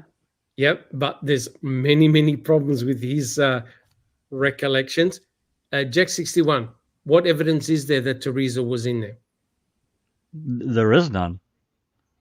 None. I mean, you know, Loof or Brutus was in there. The dog didn't detect anything in the bedroom. No biological evidence whatsoever. You know, 4 months later, they found this bullet that, you know, Sherry Culhane absolutely fucked up completely from beginning to end in her testing. My opinion, of course. There was nothing. It's all created. It's all a story. You can see the story reading his closing argument. Okay. So Susan. Well, according to Kratz, there was an Auto Trader magazine and a blank receipt. That's his evidence. That's his And joke. her cell phone number written on a post-it note. Correct. But she also left the same information with the zipperers, right? So now are the zipperers murderers too? That's her normal, what she normally does. She gives a copy of the latest Auto Trader magazine and a receipt if you've done a payment, etc., etc. So that argument holds no water. But from a forensic standpoint, they found no biological evidence to suggest that Teresa Hallbach was ever inside Stephen's trailer. If you remove Ida Meffel, and Ida Meffel is very easy to debunk, did they find any of Teresa's blood or DNA apart from Ida Meffel in the garage? No. Nothing. None. Does that tend to suggest that Teresa Hallbach likely left the property? Does it tend to suggest that? Yep. It does to me. It certainly does to me. Or at minimum, left the Avery Yonda area. Or that general area. That's right. Correct. So it tends to suggest that Teresa Hallbach had left that general location. Where she went to, I don't know. But from a forensic standpoint, you can't find any traces of her in Stephen's trailer. There's no evidence of any blood between the trailer and the garage because they had cadaver dogs go right around Stephen Avery's property. No alerts. as Jack 61 said, Brutus went in, didn't hit in the major bedroom or anywhere else, only in the laundry area where there was some droplets of blood on the ground. That blood happened to be Stephen's. I don't even think they brought in Brutus in the garage. Certainly, No. Luke never went in the garage. No. So, from a forensic standpoint, it's a negative. It's a bust. There's no hits in that general area. Jack 61. Yeah, before I take this down, I've left it up for a few minutes because this is really a great question. It's a really great question from Mr. President. Because remember the emphasis that Fallon and Kratz put on Brendan about hearing Teresa screaming from a long way away. Long way away. From a long way away. Bobby's within a very short distance and doesn't report anything. It's a really crucial point, Correct. in my opinion. Yep. Yeah, excellent question, Mr. President. Great question, Mr. President. That is a really important thing. Correct. And Judge Angie also made the mistake by bringing in Brendan Dassey. And there is no forensic evidence that links Brendan Dassey to Teresa Halbach at all. Zero, nothing, right? So I think her arguments are on very, very shaky ground. But Jack 61, if we can have a look at the next slide, this is exactly what Kathleen Zellner is going to do, right? She's going to unpack it and say, all right, let's have a look at the veracity of Bobby Dassey and what he could see and what he couldn't see. So in court, and these are official crime scene photographs, in court, Bobby Dassey was asked, where were you standing? Where were you? And he pointed to the spot here as shown in the picture on the left. He was in the dining room. And Bobby Dassey stated that while he was in the dining room, he saw Teresa Halbach drive up in her RAV4, get out of the car, take pictures, and then after she had finished taking pictures, starting to walk towards Stephen's trailer. But there are different versions of this, right? So from his viewpoint, from the dining room, oh yeah, you can definitely see that Bobby Dassey had no problems looking at Teresa. And in actual fact, Bobby gave a better description of what Teresa was wearing than what Stephen did. Right, guys? Bobby Dassey was able to give a good description of the way she looked, her dress sense, everything, right? Now, if you look at the opposite picture on the right-hand side, this is looking back towards Stephen's trailer, not from Bobby's window, of course, but from outside the maroon van. You can see two doors from Stephen's trailer. The main door, which is on a deck, and the door to the left, which is near the laundry. You could also see Stephen's black, I think it's the F350, his pickup truck as well. So here's the big question. How much could Bobby Dassey actually see of Teresa Halbach? Do we have any questions? Any comments? I think it would. Yeah, without being standing in that room, I don't know the angle. I don't know what shrubbery or trees or whatever that could potentially have been blocking his view. I don't know for positive how much he could have seen from that angle. I just don't know. Stop being there. That's a very, very good question. And we can answer it, Jack 61. Let's have a look at the next slide.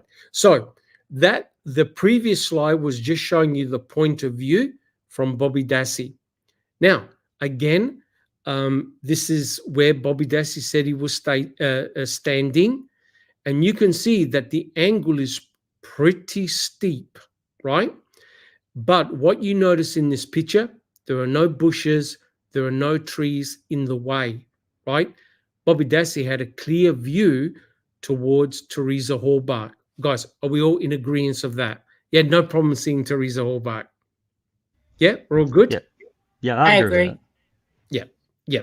So quite clearly, he was able to see Teresa Halbach, his mother's van, no problems at all. The question now becomes, how much did he actually see Teresa walking towards Stephen's trailer? So Jack 61, if we have a look at the next slide.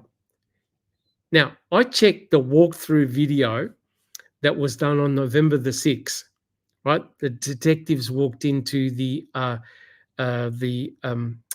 residence of Barb Yunder, Barb Taddick, of course, now. And this is the dining room window that Bobby was standing at. And as you can see, there's a dining room table and chairs right in front of the window, right? Now, of course, that could have been moved on October the 31st. You don't know. But this is the window, and I triple checked. This is the window that Bobby Dassey was standing at where he saw Teresa Horbach, right? So the question is, how far could Bobby Dassey actually see Teresa walking towards Stephen's trailer? This is an important point because in the opening statement, Kratz said that Teresa was walking towards Stephen's main entrance, which is where you've got the decking. That's the main entrance door. So do we have any comments so far? Man, placing myself over at that window, I guess it's possible. I don't know. Without actually being right up to it and taking that view, I'm going to say maybe. I just don't know. Okay, so Bobby would have to be looking to his left. You're standing in front of that window. He has to crane his head to the left-hand side to see where Teresa's going, right? So Jack 61, if we can have a look at the next slide, please. Well, it just so happens, and I want to credit JD for pointing this out. This is a walkthrough video on November the 12th. And where this is directly outside where Bobby Dassey was standing, right? The White House is Barb Yunder's house, right?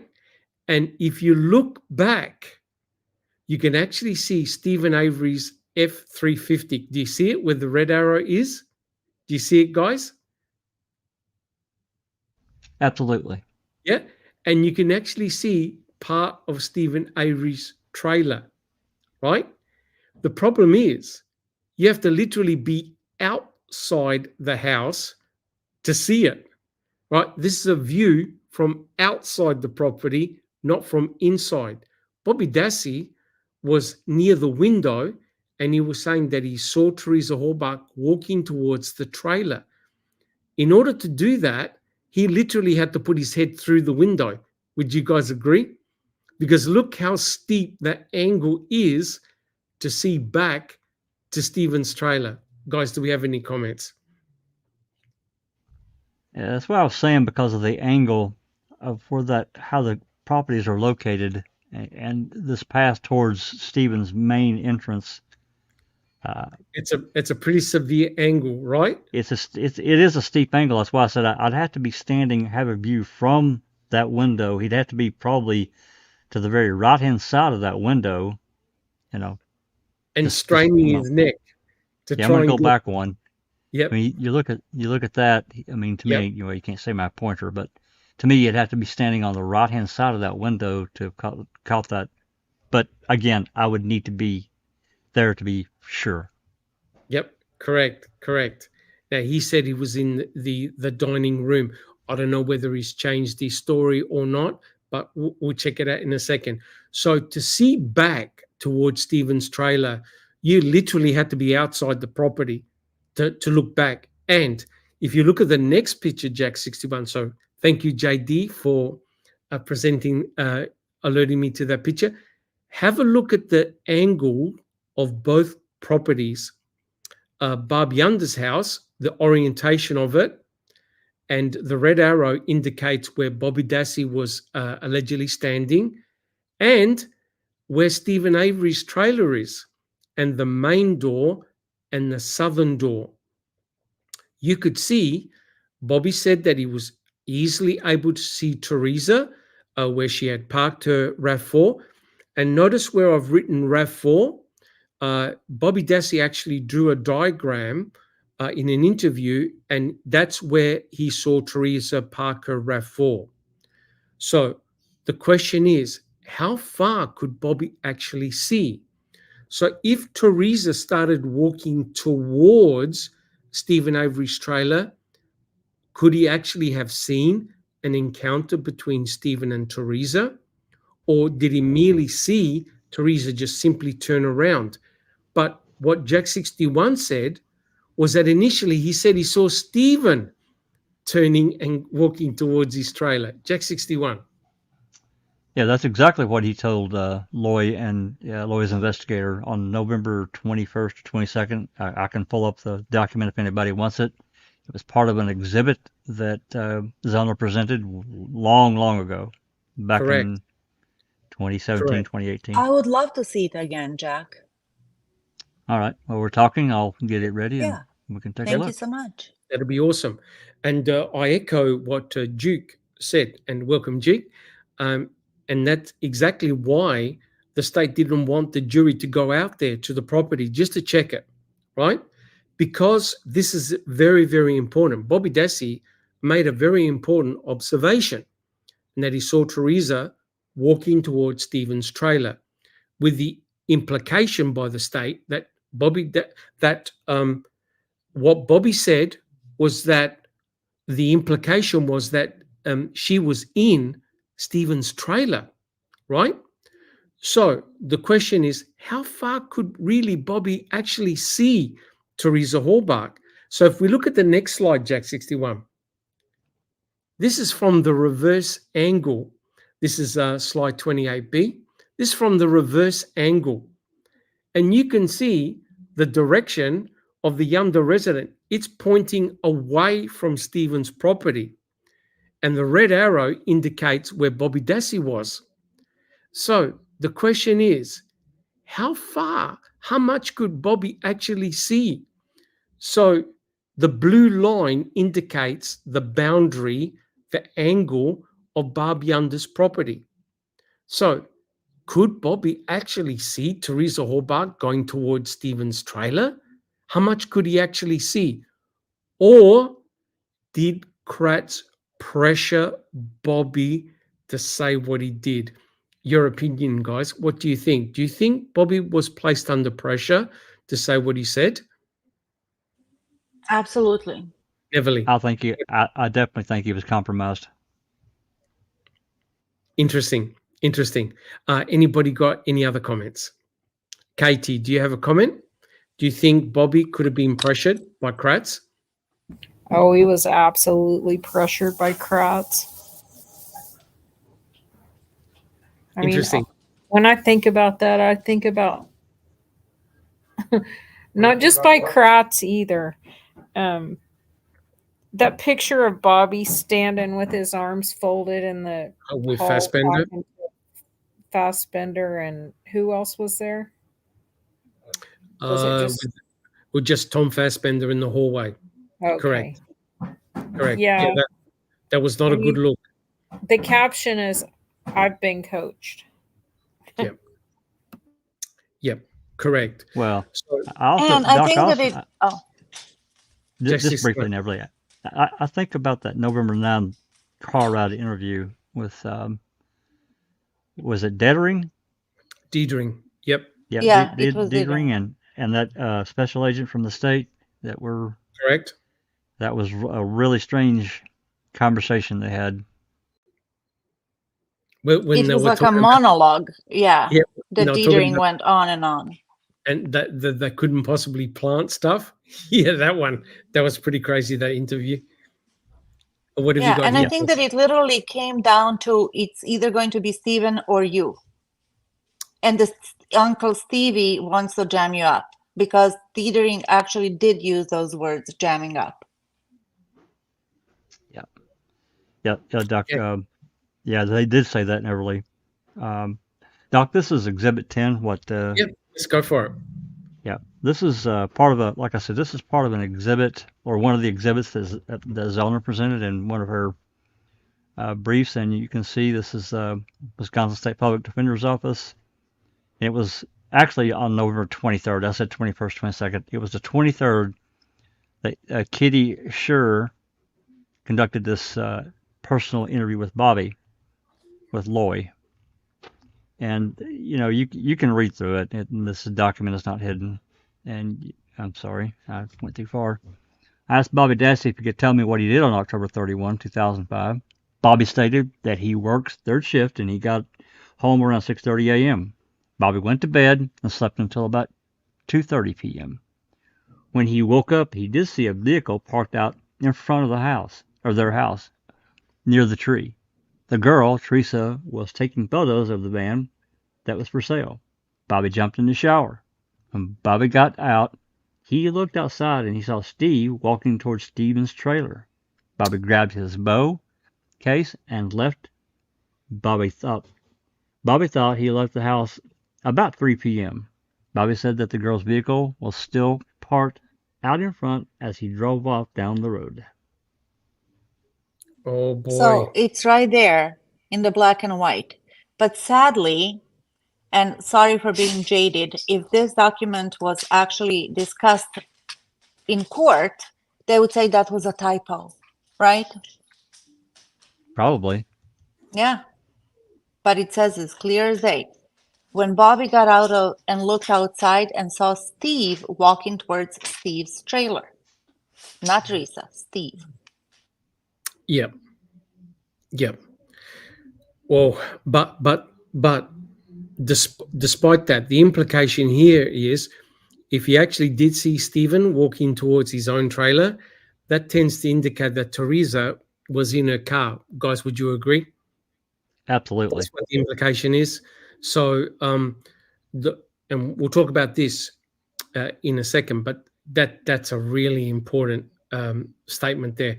And that was done by Loy, is that correct? On what day? On the 23rd. Yep. November the 23rd, 2005. That's right. Okay. Jack 61. Let's back this up with the next slide, slide 29. Now, pay close attention to this, right? Neverly, would you like to read out do you see it? Sure. Would you like to read out the question? And Jack 61, would you like to read out the answer? So this is Kratz and Bobby. This is Kratz talking to Bobby. In Stephen's trial. Okay. Yep. By Attorney Kratz. Mr. Dassey, you stated today on cross-examination that you believe that you saw Teresa walking towards your Uncle Steve's trailer after your shower. Is that right? Yes. But you had seen her arrive before your shower. Yes. Did you see where Miss Halbach parked her SUV? Yes. Where was that? Just in front of the van on the north side of the driveway. Okay. Thank you, guys. And if you have a look on the right-hand side, Bobby Dassey actually drew, this is in case 02, he actually drew where he saw Teresa's car. But notice where his truck is. His truck is by his garage. So it would have taken him, a few seconds to get out of his house and jump into his truck, right? So if what Bobby said was correct, that he saw actually Stephen, that means that Stephen had the interaction with Teresa and he had turned to go back to his trailer. And Bobby left. Teresa then left. What does Stephen do next? Stephen comes out of his trailer, right? Notices Bobby is no longer there. But he saw Teresa turn left on Highway 147. Guys, do you agree? Yep. Yeah. Can you see one change of one word resolves everything? Do you agree? Absolutely. Yes. If Bobby actually saw Stephen walk towards his own trailer, then everything fits. That meant that Bobby left, Teresa left. Yes. And that's it. You resolve the conflict. Yes. the conflict Yeah. is resolved.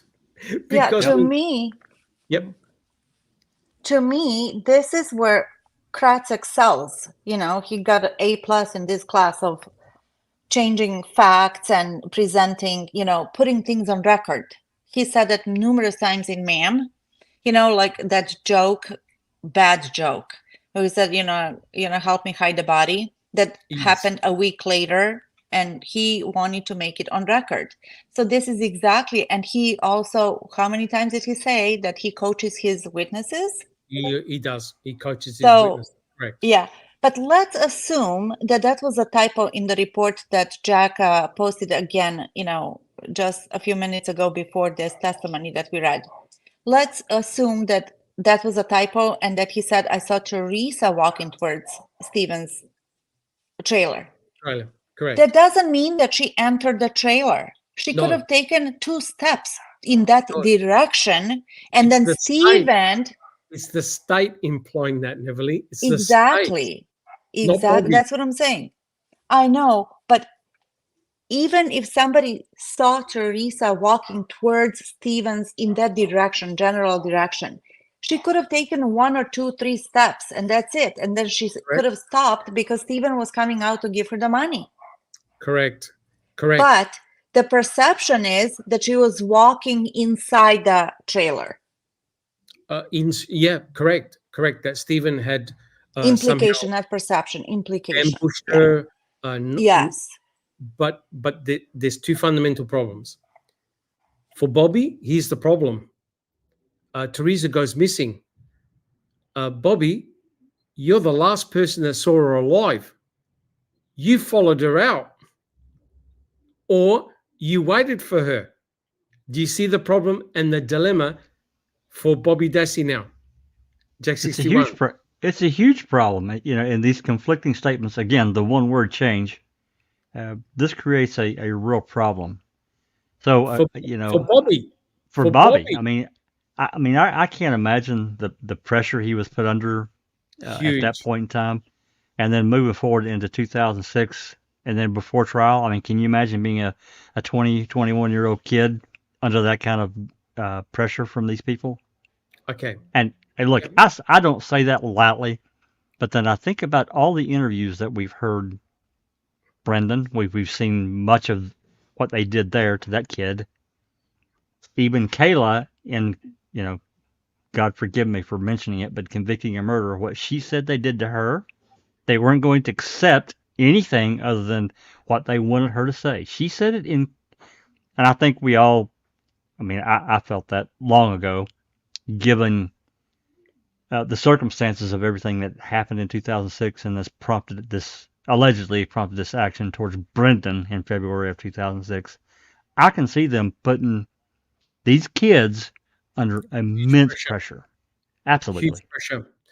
Well, do you understand now, guys, that by Bobby saying he saw Teresa, it takes them off the hook? Do you understand? Well, yeah, absolutely. The hook. You're saying, yep. Hey, I saw her walking that way. I left. I got the hell out of there.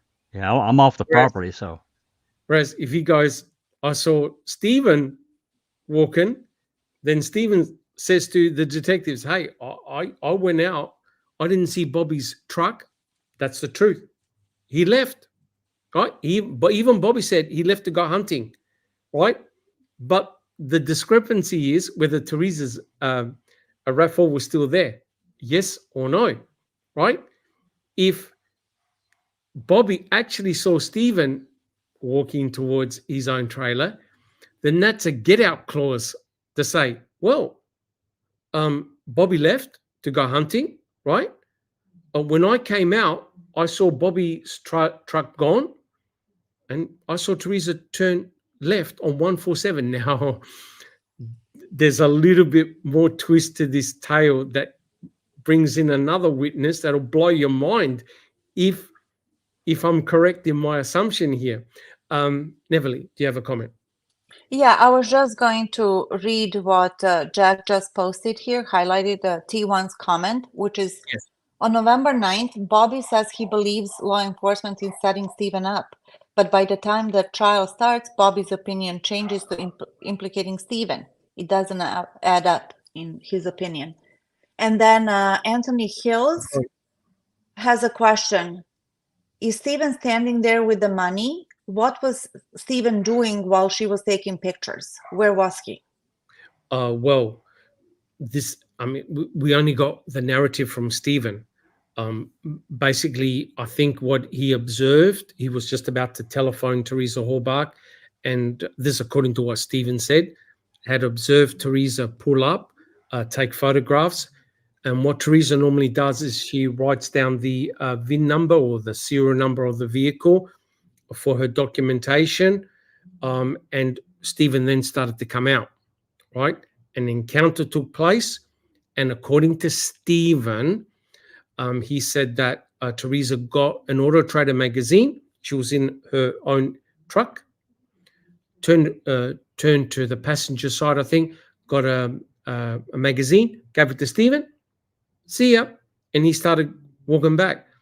So could it be a sliding door moment that when Bobby came out, Teresa was in a RAV4, right?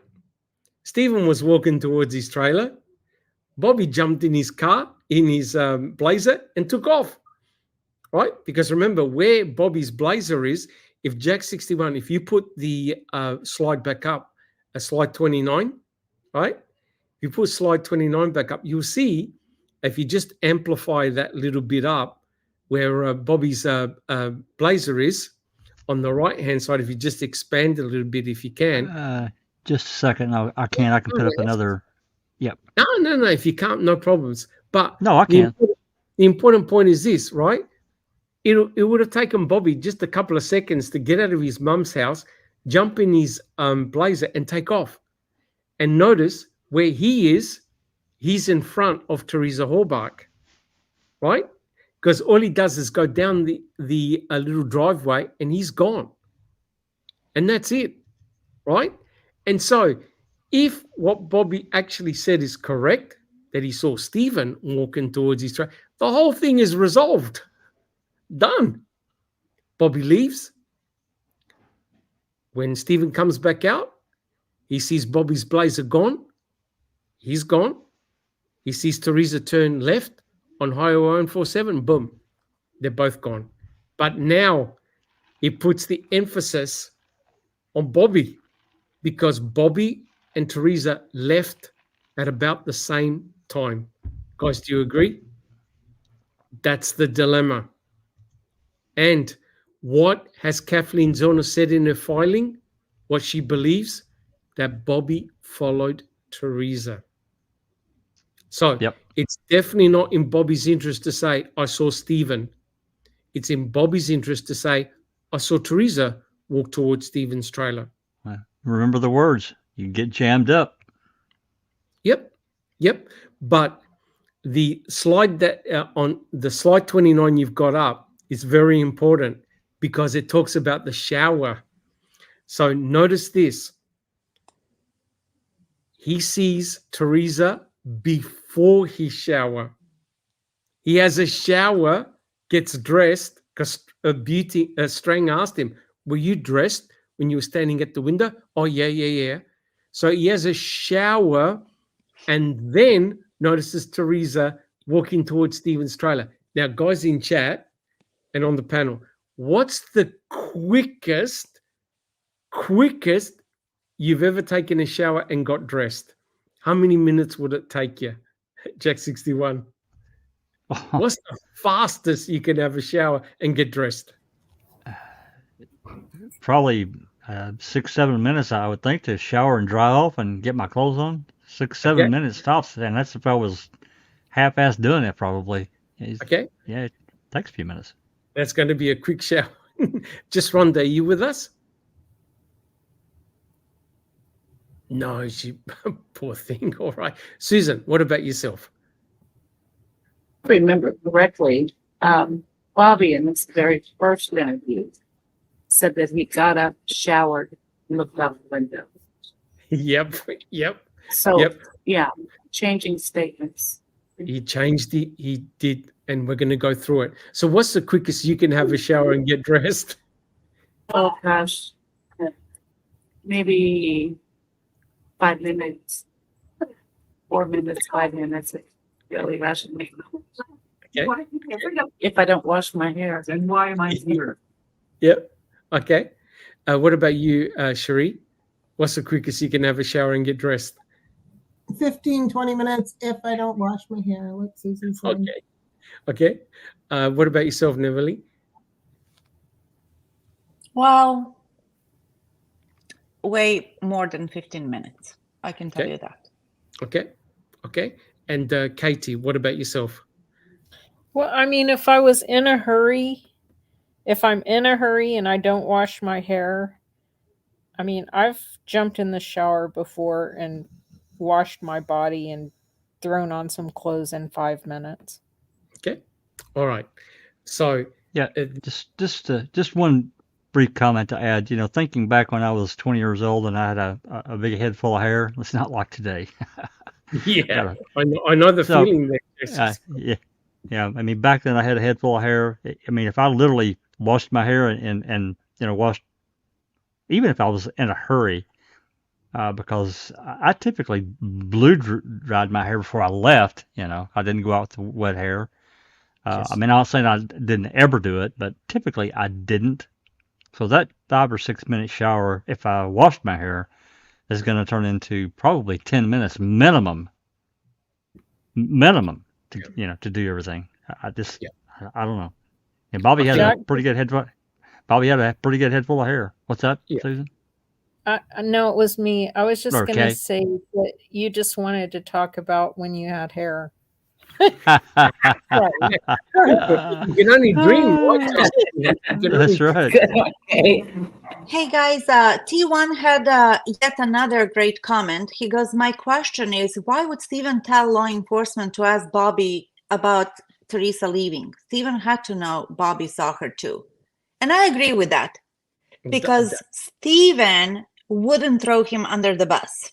He's like, hey, I don't want to touch that with a 10-foot pole. Go ask the source. Yep, correct. And don't worry, we're going to be going over that. So maybe generic time, maybe 10 minutes tops to have a shower, make sure the water's warm, wash your body, dry off, get dressed, etc., etc. The implication here is that Teresa spent a long time taking the pictures. Now, think about it. She's parked right next to the maroon car. She would have probably taken 2 pictures, front, back, written down a serial number. Would have taken them, maybe 2-3 minutes, because she uses an electronic camera.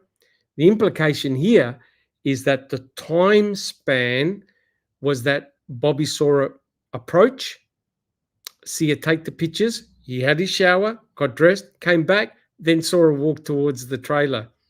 You get it, guys? So what Kratz is doing is expanding the timeline. Absolutely. A huge amount. Expanding the timeline. And Susan made a very, very good point. Jack 61, can we have a look at the next slide, please? So this is very important.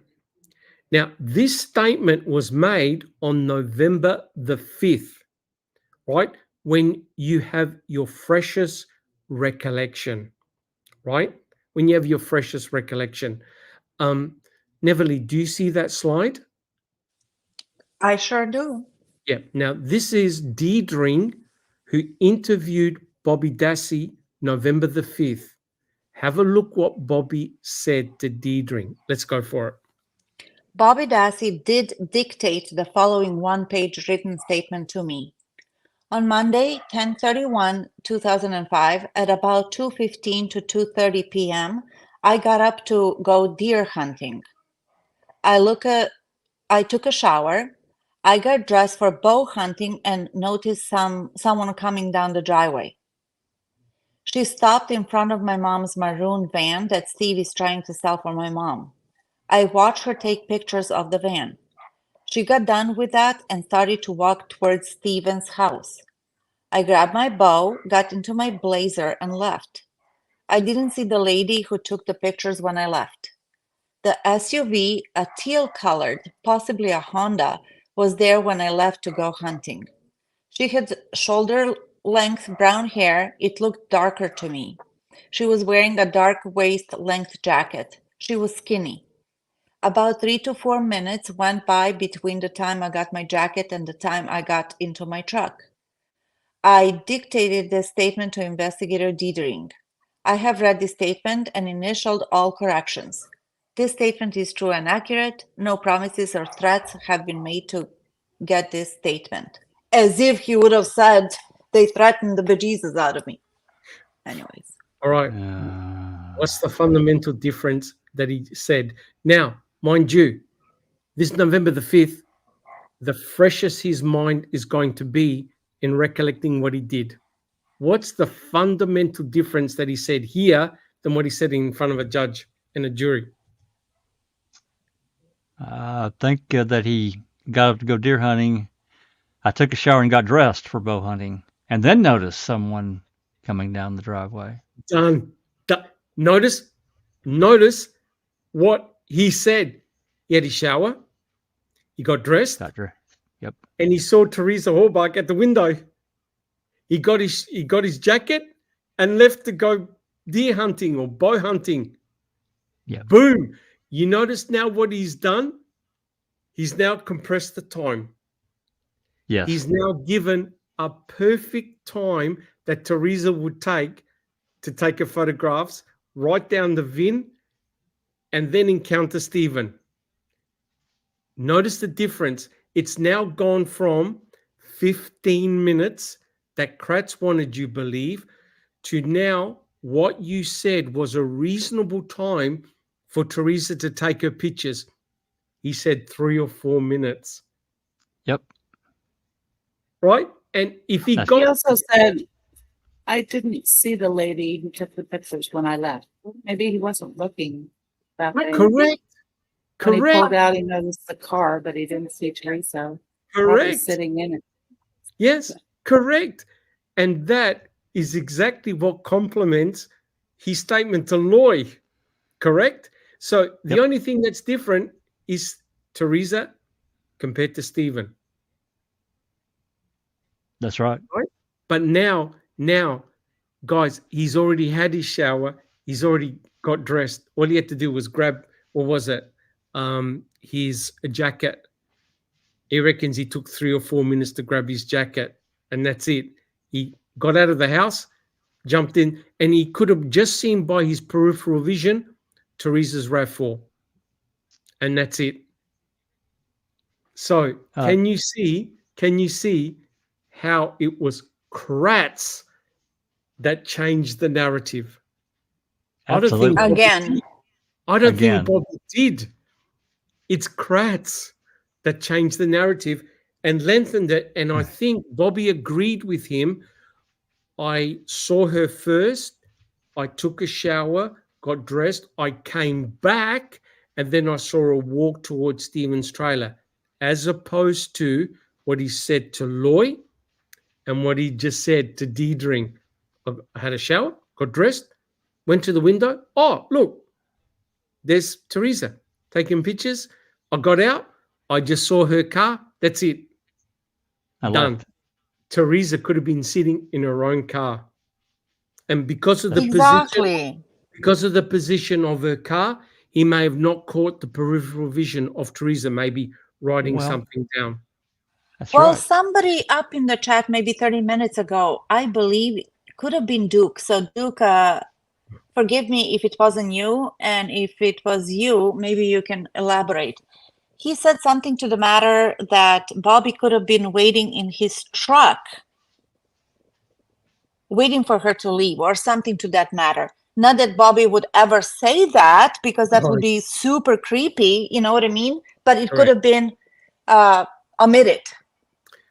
Correct. And that's a very good point. But for Bobby Dassey, he can't say that he saw her leave, because then the implication is, oh God, we've cleared Stephen. Teresa's gone.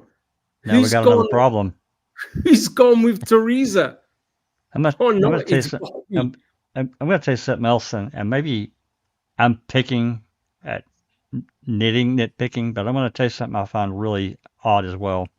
And it's the very, very top line that you highlighted, Doc. Bobby Dassey did dictate the following one-page written statement to me. Why didn't he record it? Or did he record it? We don't have any proof of that. You know what I'm saying? Yep. I reckon he could have too, which was very, very interesting. But Jack 61, I found Bobby Dassey's original statement. Do you want to show the next slide? Yep. Right. So I wanted to double check to make sure I wasn't hallucinating. And there it is. There's Bobby Dassey's original statement. And he even says, I took a shower, I got dressed. Now, this is November the 5th. This is the freshest your mind is going to be, right? Not months down the track or years down the track. This is before Kratz even would have spoken to Bobby Dassey. And there you've got it in black and white. The kid had a shower, got dressed, and was at the window, probably grabbing his jacket, saw Teresa Hallbach. And that's it. If what he said was correct, that he actually saw Stephen walking towards his own trailer, the whole thing resolves itself. Guys, would you agree? Without any conflict. Without any conflict. Except now. Teresa's left. Bobby has left too. And that's a problem. That's a problem now for Bobby. Guys, would you agree? It's now a problem for Bobby. It's a problem, and that's why he got a convenient alibi with his stepdad. Yeah, correct. And his stepdad also got an alibi from his stepson. It's both ways. Correct. Yep, 100%. It's a reciprocal alibi. And let me tell you right now, and Jack 61 will back me up. You guys will back me up. Buting and Strang were very, very suspicious of Bobby Dassey, Scott Tadich, and Mike Osmondson. Correct? Absolutely. Correct. All three of them. Absolutely. I mean, there was a disaster there at the beginning of trial. There's no doubt about it. Yep. And now comes Tom Sawinski and Baresh and names Bobby Dassey. Oh no, this is not good. You have to agree. This is not good for Bobby now. All right. Yep. So, guys, I've got a couple of more slides. Jack 61, can we have a look at slide 30C unless there are any more questions? Well, just another one from, I've got a couple, but we'll go ahead and get this one. How difficult would it be for Wiegert and Kratz to edit other statements like they edited Farmer Met's statement? Well,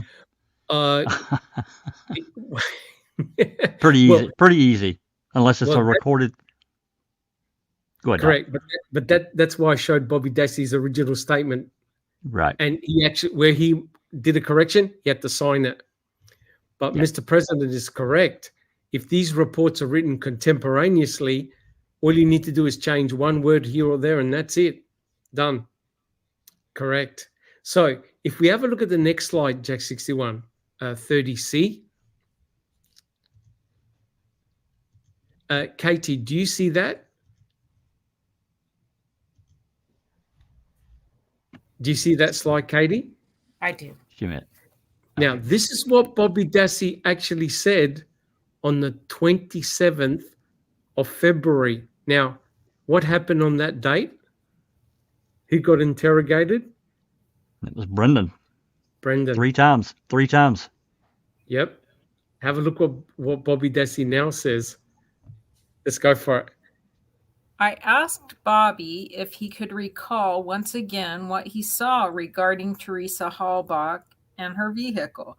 He stated that while he was preparing to go bow hunting on October 31st, 2005, he observed Teresa's vehicle pull in, and he observed Teresa get out and take one or two photos of the maroon van which his mother had for sale. Bobby said that this was prior to him getting into the shower. He stated that when he got out of the shower, approximately 10 minutes later, he brought his bow out to the vehicle, and Teresa's vehicle was still there, but he did not see her. He stated that she was wearing a black coat, black trousers, and he cannot recall what color her top was. Dassey drew me a diagram indicating that the Halbach vehicle was pointed in a westerly direction, almost directly across from the westernmost portion of Barbara Yanda's circular driveway. Bobby stated that the vehicle was gone when he got back from hunting.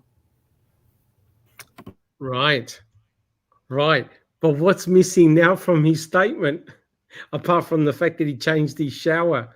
What's now missing? Toward the trailer. Yep, Teresa walking toward the trailer. Teresa walking towards the trailer. So now That's right. you've got another narrative, a change in the narrative, right? So Jack 61, how many more slides have we got? Hold on, I'll tell you.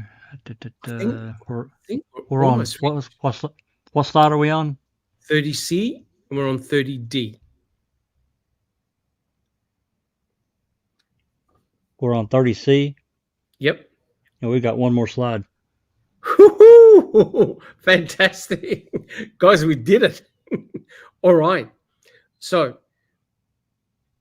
there's been a lot of arguments, right? And the argument is, why is Bobby Dassey's observations so crucial, right? And here's the reason why, right? But I think we may have come up with a potential resolution by just one word change. And that, and I'll read out what Ken Kratz said. This is what the state believes. I'll read it. Miss Halbach is killed on the 31st of October at the Stephen Avery salvage property sometime after 2:45. So that's scenario A. Now, what Stephen says took place was that after Teresa did her photo shoot, he got the magazine, and I proved that he definitely had a magazine from Teresa, the latest Auto Trader. He said that I went in my trailer, I put the Auto Trader magazine on near my computer. I went out to go to my sister's place, and I noticed that Barb had gone. Bobby Dassey had gone. His blazer had left. He then said, I noticed Teresa's. Now, I don't know whether he could actually see it was Teresa's RAV4, but he said, I noticed Teresa's RAV4 do a left-hand turn on Highway 147. And then he said that he went inside his trailer. And he even said, I remember when Fassbender and Wiegert were interrogating him on November the 9th, he goes, I seen her leave, right? But the big issue here is that you've got two potentially conflicting. Oh, I think Neville's echoing. You got two conflicting. Oh, no worries. You got two conflicting situations where Stephen Avery says, I saw her leave. Whereas Bobby Dassey said, no, when I left, I still saw her car, right? But if Bobby Dassey actually saw Stephen walk towards his own trailer, that meant that Teresa was very likely inside her own RAV4, right? And if Bobby Dassey just had his shower already, got dressed, then he would have just taken a couple of minutes to find his jacket, come out, and when he left, yes, he did see Teresa. Well, no, he saw Teresa's RAV4, but Teresa was inside, maybe writing a note. The implications, though, are not good for Bobby, because it meant that he actually left either before or after Teresa did. So this conflict can be potentially easily resolved on just two simple factors. All right. So, guys, I reckon, is that it, Jack 61? That is it. That's the last slide for today. Beautiful. So I reckon we'll leave the podcast here. We've done nearly 2.5 hours. I don't want to rush it. But, guys, what did you think? What did you think of what we've covered so far? Jack 61. Well, let's. I think Susan's got a comment, Yeah, Susan. and then I'll. Oh, I was just gonna say, I think Bobby could have pulled out before Teresa and waited with the mailboxes or somewhere along the way for her to get information. Okay. Okay. Possible. Yep. Interesting. Thank you, Susan. All right, guys. Do we have any more questions? Well, I got a comment just covering what we've talked about today, and I think that it's a fact that we have too many conflicting statements that they don't Yes. match, and that's Good point. to me. It's cop 101. This is a huge red flag. I mean, for me, if I was a cop, we see it all the time when cops get a hint of a conflicting statement from a witness, Yes. and we have several. And I'm not trying to call shade on anybody. This is just what we've got, and we have to call it like it is. Correct. Yep. Good point. And I know that Stephen has been hammered by some of his inconsistent statements. And there you go, right here, guys. Bobby did the same thing too, right? Made inconsistent statements. And it is a big deal regarding the shower. Why? Because it involves compression or expansion of time. Now, we know that from people's observations that Teresa takes about 4 or 5 minutes to do a photo shoot. That's it. Takes out a digital camera, takes 1 or 2 pictures, writes down the serial number, done. Boom. Doesn't take long at all. So what Kratz mischievously did was he expanded out the time up to 15 minutes, right? And you saw from Bobby Dassey's statement on November the 5th, he goes, no, I had a shower. I got dressed. I then saw Teresa. I grabbed my coat and left, right? And you can see that throughout his statements, critical elements are either not mentioned or completely turned about face. Now, rightly or wrongly, what Kratz wanted to do was to say, no, I saw Teresa, had my shower, got dressed, came back, and then I left. So to expand out the time. So yeah, very, very interesting. All right, guys, do we have any more questions? Actually, Doc, we've got a number of questions that I highlighted or from way back. I probably have missed some, and I apologize for that, but let's throw a few of these up here and try to get them answered right quick or talk about them. The first one, Neverly, you want to read this out? Is Neverly here? She is. I don't know if she's muted, so. Oh, she's muted. Oh, she's got the echo. Maybe she can get that worked out. Yep. I'll read this. It's from Clive Coolidge. I don't think it matters. I'm still muted. I'm sorry. Echo.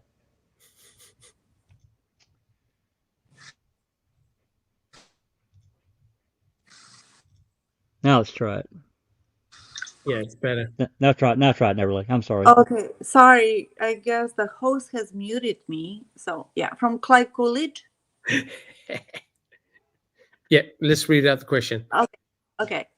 Clive Coolidge says, I don't think it matters that there's only a part of phone call to dispatch about what he saw in early hours of Saturday, November 5, 2005. It proves Tom Sawinski phoned dispatch and spoke to Sergeant Senglob. Yeah, Senglob. Yes, he did. I think when you when you weigh up all the evidence, it tends to suggest that he is indeed telling the truth about what he saw. But again, because we don't have the other part of the call, Kathleen Zahn will probably subpoena Sergeant Senglob to the stand to find out what that call was all about, if he remembers. Yep. Clive Coolidge again, he says, what happens to Mark Wiegert, who wrote an affidavit about a blunt-blooded instrument found in the RAV4 by Mark Wiegert that was lost in evidence room? Jack 61. I do have comments about this, and because this is a a real sticking point for me, and I know for a lot of people. This blunt and bloody instrument was found by Steve Harrington at the crime lab in the back of the RAV and reported to Fassbender apparently in this phone call between Harrington and Fassbender on the afternoon of November 6, 2005. And this blunt and bloody instrument was never entered into evidence. It was, as far as we know, never tested, never fingerprinted, nothing. It just suddenly disappears out of the Wisconsin crime lab. I will tell you, there is a truther that's been around almost as long as I have in the community that has questioned the DOJ. There are well over 100 emails in this email chain that I have read with no answers. It's still being investigated, I guess you could say. Well, that is such an important aspect of the case, right? And it is so critical because of Teresa's blood, which is on the inside of the back. Oh, we got another. You might have to mute. Yeah, I'm not sure what's going on with the Neverlease. There you go. Yep, all good. I know we're still echoing. You might have to mute. There we go. Oh, nice. She's going to try again. That's fine. Yeah, that blunt and bloody object is crucial because of the presence of Teresa Hallbach's blood on the open back door, right? And Kathleen Zorner's experts showed that it's likely from cast-off blood of Teresa Hallbach being bludgeoned by the said blunt, bloody object. Where's it gone? It's missing, which doesn't make any sense, right? That's right. And that leads further credence to the fact that oh no, we're still echoing.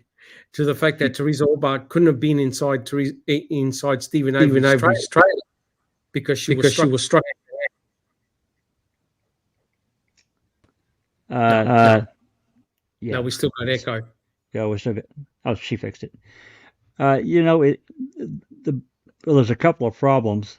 First, it was never told to the defense. This was never shared with anyone, and I feel positive we got this by accident, or Sunshine Christina did. It was an eye-opening thing. Again, now we think about the phone call that was withheld. Now we think about this blunt and bloody instrument that was found, that this disappeared. And this goes in line with other pieces of evidence that disappeared in this case. So my trust in the Wisconsin Crime Lab is now basically zero. What else happened? What else do we not know? I have to question it because of there was no real drive for the truth. It was a drive for conviction. Correct. And Scooby made an interesting comment about the potentially the blood on the blunt and bloody object and A23. Is there some type of connection? Quite clearly, the State Crime Lab didn't re-extract A23 to obtain a full genomic DNA profile. They haven't run CX through CODIS at all. So there's many aspects of this case that we simply don't know about, right? But I think Jack 61, you're correct. Sunshine Christina should have never got that search warrant. I don't know how she got it, but no one was meant to know about any blunt and bloody objects. When you factor into take into account the blood on the back door and the broken blinker light, it now starts to bring a narrative together, a narrative that the state did not want to discuss. Yeah, excellent question. Yeah, it is. And that affidavit, you think about, I've heard every excuse under the sun why, how this came about, that you can't get around it because this is a sworn statement. And if, let's just say that the Vandergriffs, or I can't remember their name, that owned the property off Coast Road, this warrant was written for the property at Coast Road. What if they'd have said that we're not giving you verbal consent or written consent to search? But they already did. Well, they did later because, it was a after the fact deal. because Bushman's team, Team A, had already got on the property and found this disturbed earth. So, Yeah, correct. so if they hadn't given permission, and they would have to file the search warrant. I mean, this is a sworn statement by one of the lead investigators, and not only had this, I'm not going to get into it, but it had a number of other things in that affidavit that never made it to Fassbender's report. It was not in there. Talk about the dog hitting on there. Of course, we have another report, but talking about him saying, well, you know, with Brutus hitting on this area of disturbed earth, he knew that biological evidence had been there. Come on.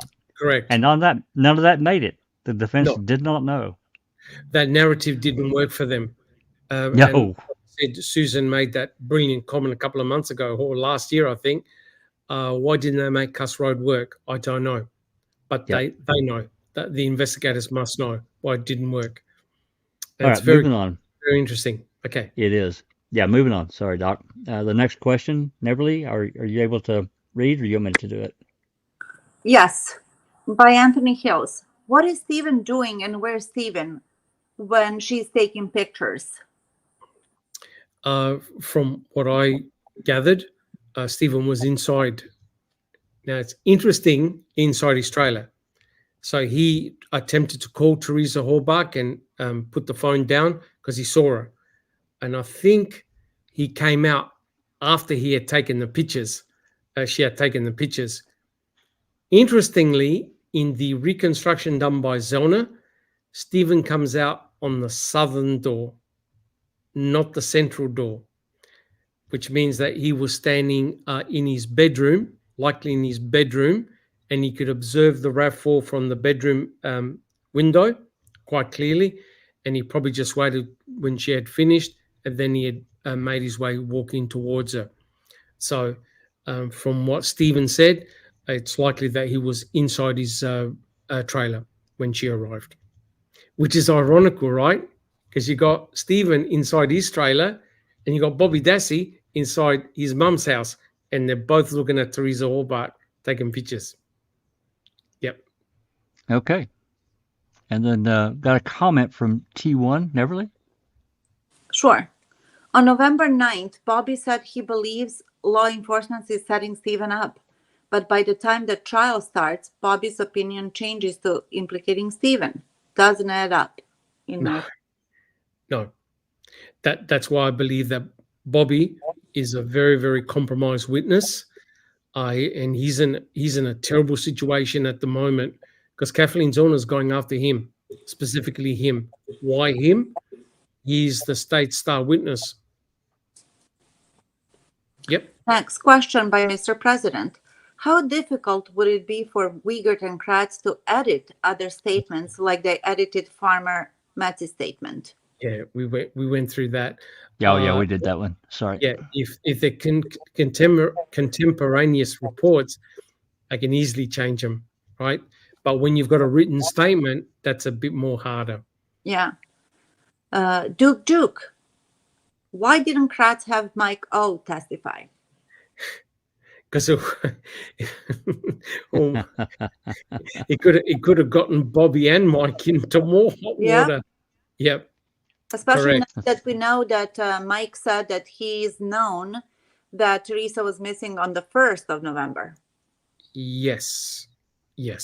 Whether that was a mistake and stuff like that, I don't know. But yeah, he didn't want Mike-O. He didn't call Mike-O on the stand. But then don't forget, if Mike-O is called to the stand, then the defense has a chance to question him, right? Well, that's what I was going to say. He went under the radar by the defense as well. He got lucky. Correct. I don't think Bobby was actually meant to say what Mike-O said in regards to Stephen saying, you want to help me get rid of a body. That was a lot of problems for Bobby. But Kraft wanted that on the record because it alluded it was that Stephen did it and wanted to hide the body, even though it was a bad joke. And Bobby even said, I think he was honestly joking. Yeah. Yeah, but they got the time wrong. The date. When they made the statement, it was Stephen Avery was already in jail. He was already apprehended. So I couldn't have made that statement on November the 10th. But That Kratz caused a lot was of asked actually by the press about that because That's they right. were confused. And he says, well, it's on the record and I want you to get it on the record. And he pissed off. Yeah. Correct. All right. So we got a couple more things here. This is a Mr. great Peck? comment. I say that. Yeah, go ahead. How come Bobby didn't hear Teresa screaming? Yeah. Well, because she wasn't in the trailer. That's the obvious answer. And it's hard to believe that because she was subdued, because as Jack 61 pointed out, Ken Kratz made a big song and dance. The fact that Brendan Dassey could hear Teresa screaming halfway down the gravel road. And Brendan Dassey was asked, did she have some type of something covering her mouth? No. So Teresa Hallbach, if she was there, was freely able to yell, scream, you name it. Nobody heard a thing. Yeah. Apart And this from was Brendan Dassey, which doesn't make any sense at all. such an outrageous narrative by the state that it's kind of confusing. You know what I mean? So the defense didn't ask Bobby when they had a chance to ask him about that too. Well, did you hear this? You know what I mean? No, they asked him. About screaming? Screaming. Yep, they asked They him, and he did? said no, didn't hear a thing. Oh. Nothing. But the argument that Kratz was trying to present was, well, you were only out there for what, 10 seconds? Oh, yeah. Convenient, then yeah. See, no matter what you say, Kratz is gonna turn it around. Yeah. Correct. All right, Doc. I only have one more thing talking about how long it would take me to take a shower. And I want to throw this up here. You're gonna have one now. This is gonna just kind of show you what I was talking about. A head full of hair. Oh no. Yeah, that's a bunch of hair. Well, and this was after I'd had it cut. It was actually down at that point in time in my life, right before this photo, probably down touching my shoulders. Yeah. Well, Jack 61, you and I are the same age. Correct. That's right. I've got photographs where I've got shoulder length hair. Yep, I do too. But that was the 70s, right, Jack 61?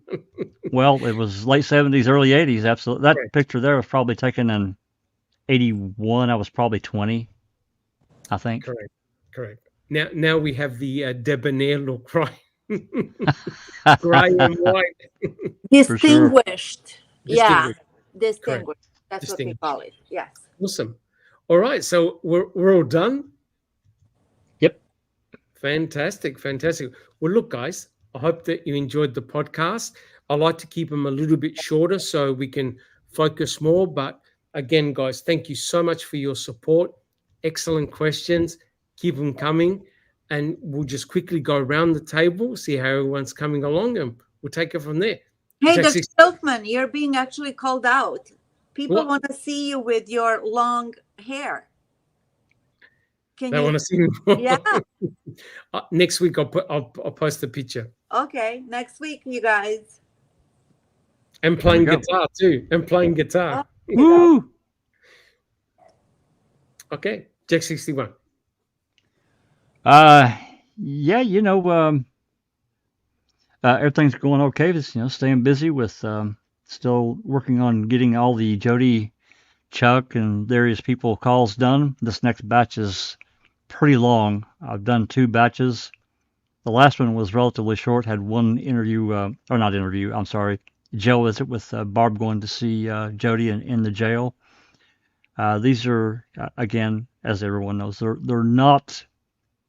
They're golden nuggets in a sense of what things were going on behind the scenes that really never made it into the public view, but they were still happening and they still had an influence on things going on. And it shows the desperation of law enforcement listening to everything going on in Stephen's life. Yeah. And how much they went after Jody. Bobby was under immense pressure. Jody was too. They went after her.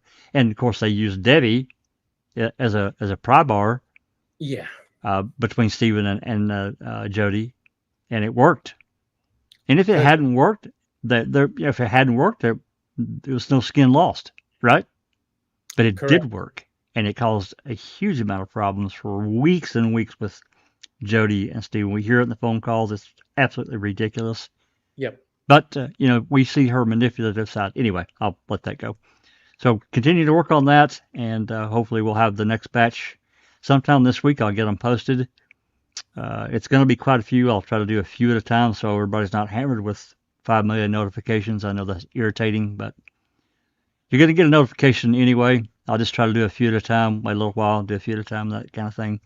Coming up for tomorrow for the open mic, I think we're going to continue on with the 2005 depositions. Like I said, my drive is to get those done, and we're heading into I think October. No, I think we got 1 or 2 left for September. I don't think one of them I know is not very long at all.